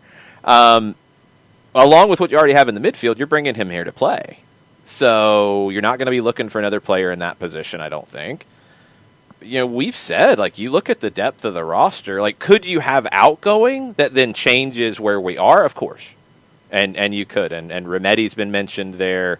I think at least a safe bit of speculation that Franco Escobar could be in the last year of his contract, which means you're listening, which means you're taking possibilities of where that could go, which is hard to gauge because of where the market is and where the pandemic's affecting it, so you don't know. But if somebody left and you then brought somebody in to replace them, let's put that to the side. Yeah. Are you done with Novo, which we know he's in the Atlanta area, so you can assume that's going to happen? Ibarra has said he's coming. Unless his agent told him something wrong, you can assume that'll happen. You add them, you've got your third goalkeeper, you've got a 6. You're pretty set. There's not anything else big. I just decoded the Darren tweet. You're going to have to explain this to us when it's announced. It's pretty easy. Actually, someone in the thread under Darren's tweet figured it out. It's actually, this is less complicated than it may look. Look, here's the other thing, guys. I think I got a question on Twitter yesterday when I was tweeting about Adam John being waived, and I said, okay, you're down to 25 players on the senior roster right now. But what you don't know is, okay, can you make another move and get someone else on a supplemental roster spot?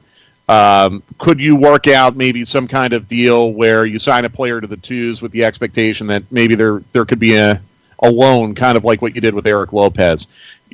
I don't know for sure, just because I haven't been told officially. I know some guesses are out there as to how many international roster spots you have.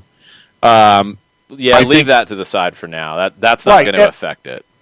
But you still have to find a way to be cap compliant. Yeah, and there's no way for us to know that with uncertainty going into tomorrow.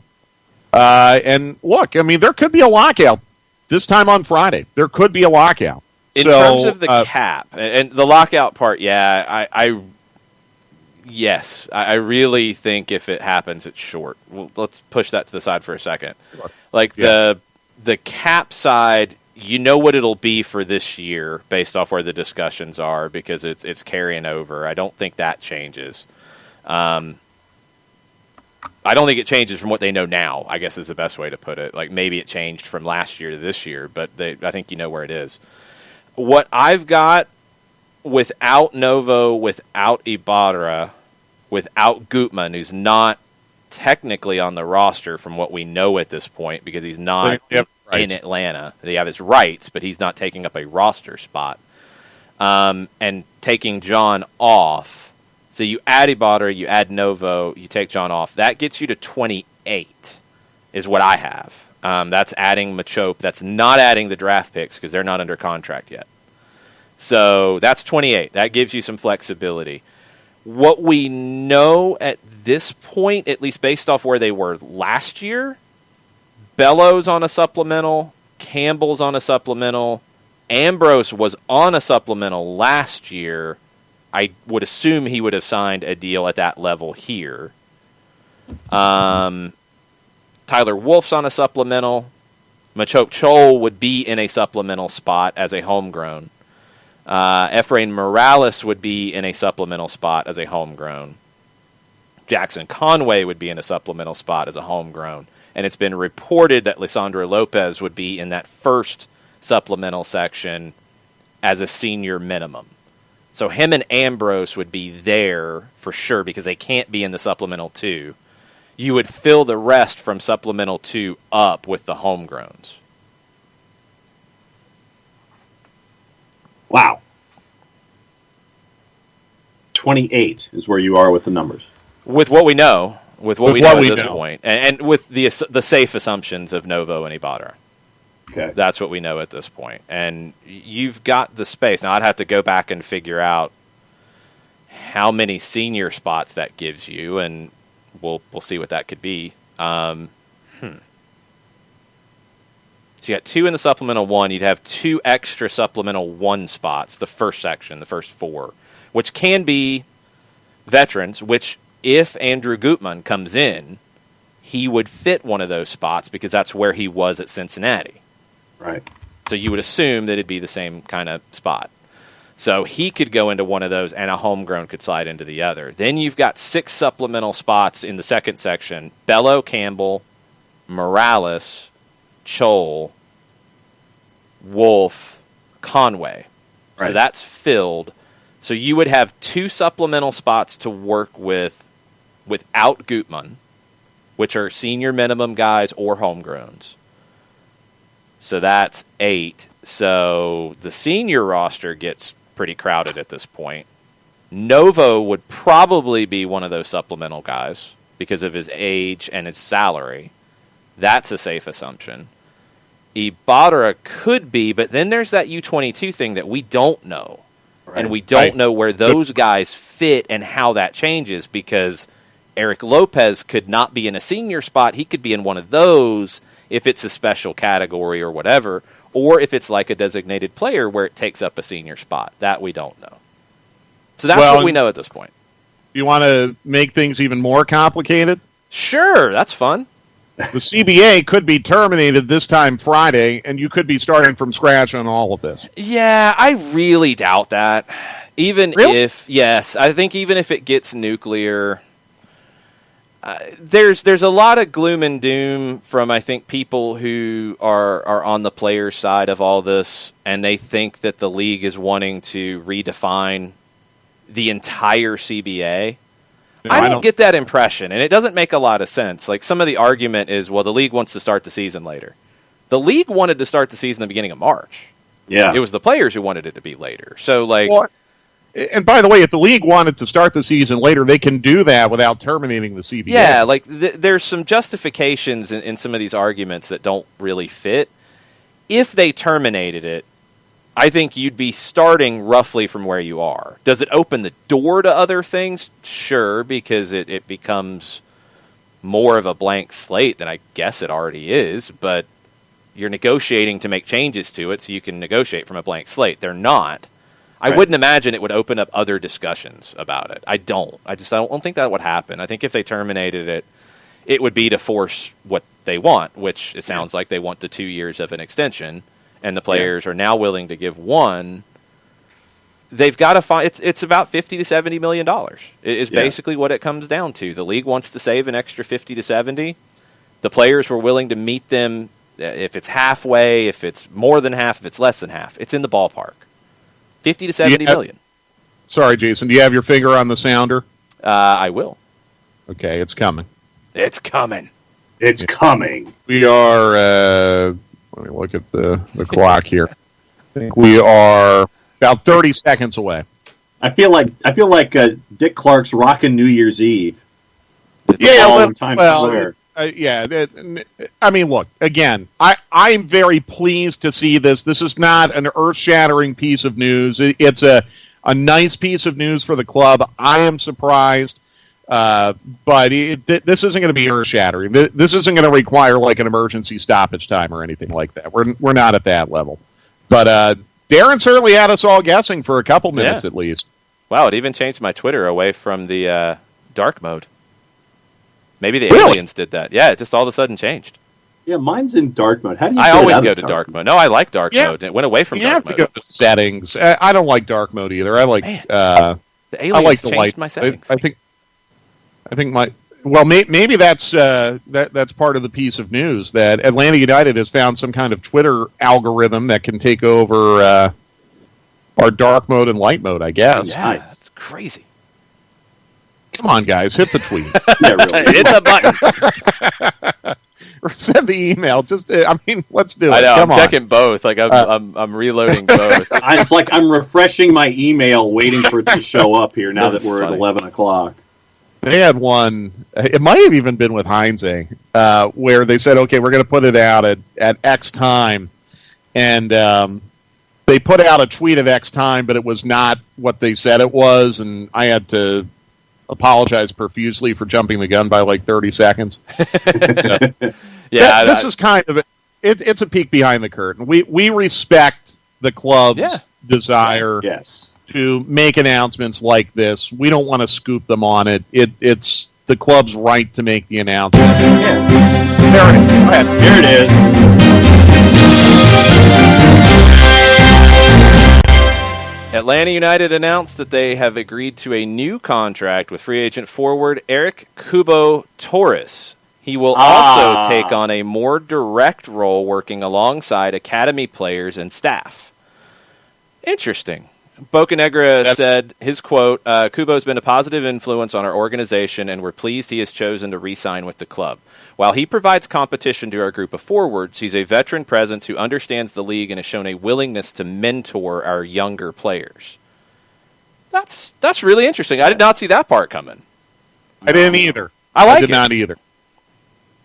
I have been told by a league source, by the way, that Kubo is taking a supplemental roster spot. That's from a league source. That was not in the release, but that's information I have from a source. I think that's an important part of the context to this as well. Adds a lot because, again, as we went through that whole roster situation, you had 2 supplemental spots in the senior minimum kind of section where it can be a player over the age of 24 but is making that senior minimum. He would be one. Lisandro Lopez, according to reports, would be one. Mikey Ambrose, speculation is that he would be one because he was last year in Miami.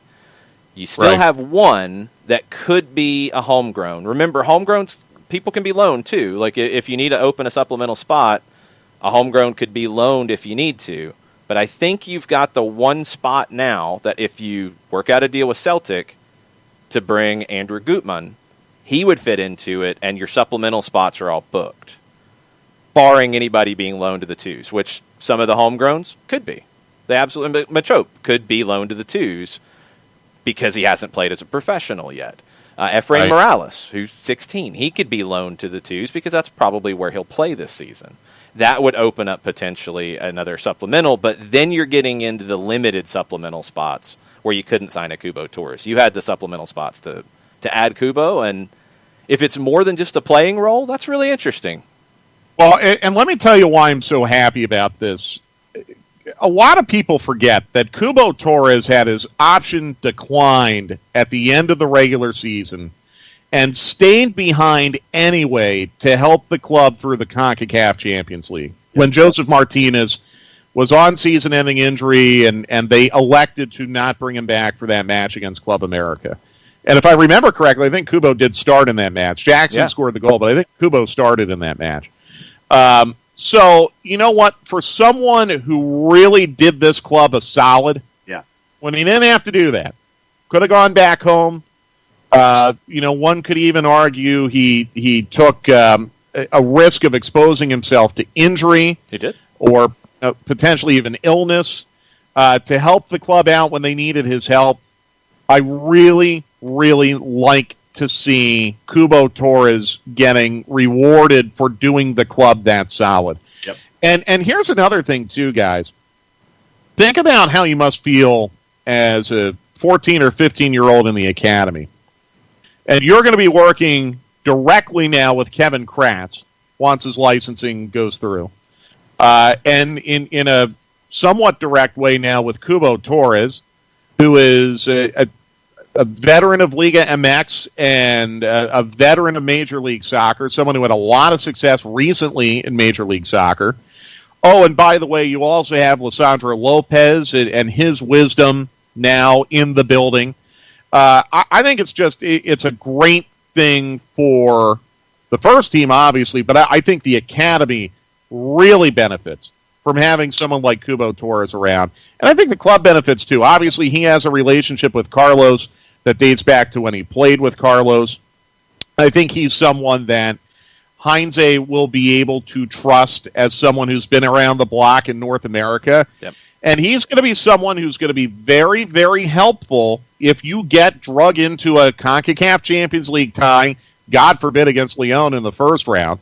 But if you end up against another Liga MX team in the round of 8, having Kubo Torres around, along with Fernando Meza, is really going to help you. So I think, the fact that he's taking up a supplemental roster spot, which means that this really doesn't create too much of a budget challenge for Atlanta United, just makes a lot of sense. And I'm really, really happy to see Kubo being rewarded for his loyalty to the club last November and December. For people who are still trying to figure out the tweet, E.T. Eric Torres. Kubo, 3, cubed. I don't get the cube part. Oh, cube, Kubo. Oh, John. Okay. Look at you. You got that after the fact, though, right? Yeah, someone had it in Darren's tweet thread. Nice. Look, I'm happy for Kubo. And by the way, let's be very, very clear, because I know some people will jump to this conclusion right now. This has absolutely nothing to do with Joseph Martinez having a setback of any kind. I think the way that Atlanta United has presented it, with Kubo really having more of a direct role with the academy and helping with some of the behind-the-scenes stuff, should hopefully allay those fears. Absolutely no setback with Joseph. If training camp opened today, it's my understanding he'd be ready to go. So nothing to do with that whatsoever. Yeah, it's a very smart, big-picture move for the club, because you get another veteran forward on a spot that's not taking away the opportunity to go get another starter if you want a senior roster spot filled. And you're getting somebody who, as people have pointed out in the Twitch pitch, and I've had people comment on this to me, he stayed in Atlanta. He still kind of almost presented himself as an Atlanta United guy. Yeah. And what he did in that CONCACAF thing, which was weird, and we saw a lot of players around the league who had opportunities, who were out of contract and could have went with their previous teams at that time to Orlando for the CONCACAF Champions League stuff. They opted not to. Kubo went and did it. And Kubo put the work in that he didn't know if he was, at that time, I mean, maybe they had agreed to something. Maybe they had said, hey, show us. I don't know. But he went in, put himself at risk, and worked hard in the match. He obviously worked hard in the build-up to it to earn the start. You reward a guy like that, and especially somebody who, I'm guessing because of the release, has shown a willingness to work with the younger guys. You've got him working with Jackson Conway. You've got him working with the academy guys underneath that. That's a good big-picture addition. Yeah. And one additional thing, and it sounds like a small thing, but I think it's not. If you consider now Atlanta United's depth chart at striker, I'll put that up against anyone in the league, including Columbus, who brought in Bradley Wright Phillips. So obviously you have Joseph, who, when healthy, is as dangerous a goal scorer as you can have in this league. You have Lisandro Lopez, who brings a ton of experience and very recently had a double-digit goal-scoring season in Argentina. And now you have Kubo Torres, who's 9 years younger, by the way, than Lisandro Lopez, who's someone that you had absolutely no hesitation in starting in matches last year, someone with a lot of experience, and someone who relatively recently was a double-digit goal scorer in this league. So you have a lot of experience. And that's going to help this club not only on the field, but I think in the dressing room as well, and all the stuff that you have to do in the build-up to matches. It's I think, a really savvy piece of business for the club, one that's very low risk and high reward. But I will put Atlanta United's depth chart at striker up against anyone in the league now. I think they are very, very engulfed in luxury at the number 9 right now. Mike, save the rest of your nuggets for stoppage time. We got to save something in the barn for that. Yeah. At 2:00 on the 92.9 The Game Facebook page. Thanks for letting me stick around with you guys. No, thanks for hanging out. Dude. Always. All right, see you guys. Thanks, Mike. Mike Conti, make sure you're following him. Mike Conti929 on Twitter. Stoppage time 2:00. Facebook.com/929 The Game. We're going to wrap up very shortly, but El Mataflow might have summed this up in the best way. So we replaced Adam John, who had a senior roster spot, with Kubo Torres, who will be in a supplemental spot and will work with the academy and the staff. I like this move more and more. That's a really good way to break it down, because there's a huge difference between a senior spot and a supplemental spot. There's a difference in the money that you're spending, but there's a difference in the cap hit dramatically, and you still have that flexibility to go out and add more if you want to on your senior roster. So it makes a lot of sense. It just does. It is interesting, and Ricky Ricardo pointed it out, some others did too. Kubo is younger than Lisandro Lopez, and for him to start thinking about that next step for his career, because that sounds like that's part of the conversation here, the mentoring, potentially some individual coaching Does he start his badges? Does Atlanta United work with him to start his coaching career, his coaching badges? It's a good move for the club if you do, because you're able to build that loyalty straight away and have him start his coaching career with Atlanta United's philosophy of that positional play and continuing to build. That's where his coaching education will start from. It's a good place to be. So, he's looking at that. And look, we've talked about Kubo's career. We talked about it when he joined Atlanta. It's been up and down. He had great runs with Chivas USA. He had a good season with Houston where he had double-digit goals. It never really worked for him in Mexico. Some people expected him to be more than he was. He can still contribute, but he can also start thinking about the next steps in his career, because I don't know what the market was out there for him. If somebody had offered him a big six-figure contract, he probably would have taken it. Right. But if there wasn't, this is a great fit. And the fact that he stayed for CONCACAF, the fact that he really embraced being part of Atlanta United. You could see it on his social media. You could see it in the way he talked about it. He was always doing the different things. I think it was the Thanksgiving food video. Yes, like, he seemed to really enjoy that and have fun with it. So, great. These are the kind of guys you like to have representing the club. So I think it's a good fit. The roster stuff is a really good fit. And that's what makes it almost a no-brainer if you can pull it off, because it doesn't hurt you in any way. You've opened up a senior spot. You're in good shape. Yeah. No, and circling back to the notion of doing a guy a solid who did you a solid last season with everything that he did, and checking off all the boxes and wrapping that up with CONCACAF. Now, this was fantastic move across the board. Great to see it, and you could tell the way that things were worded that he's kind of looking toward that next stage in his career and his life, helping out the academy guys, and it fits in with all of that stuff. So it's very, very cool. Yep. We've got a wrap here, I believe, because, John, don't you have to be one of your other me's, as you say? Signing day today.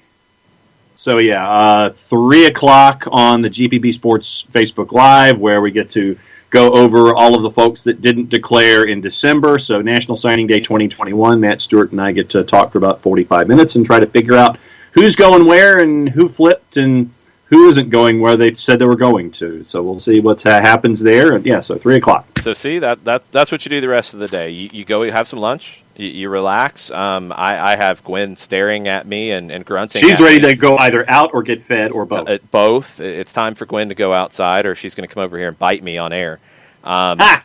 I get to recover from that, and in 2 o'clock stoppage time, facebook.com/929thegame. Then when we're done at 3, and we'll be out at 3, so you can go over on Facebook on GPB. Is it at GPB Sports? GPB Sports. So facebook.com/GPB Sports. You can get caught up on the signing day news and info, and then you can have a nice dinner. It's a good day. There you go. So sounds like a plan. Sounds like an absolute plan.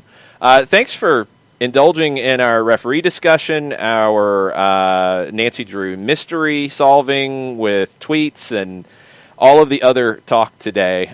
For you guys on the Discord, if you're one of our subscribers, feel free to throw questions about this move, about other moves, what have you in there. We'll talk about it as the day goes on. And we'll be back tomorrow with another edition of Soccer Down Here. Mucho plati, y'all. Mucho plati, y'all.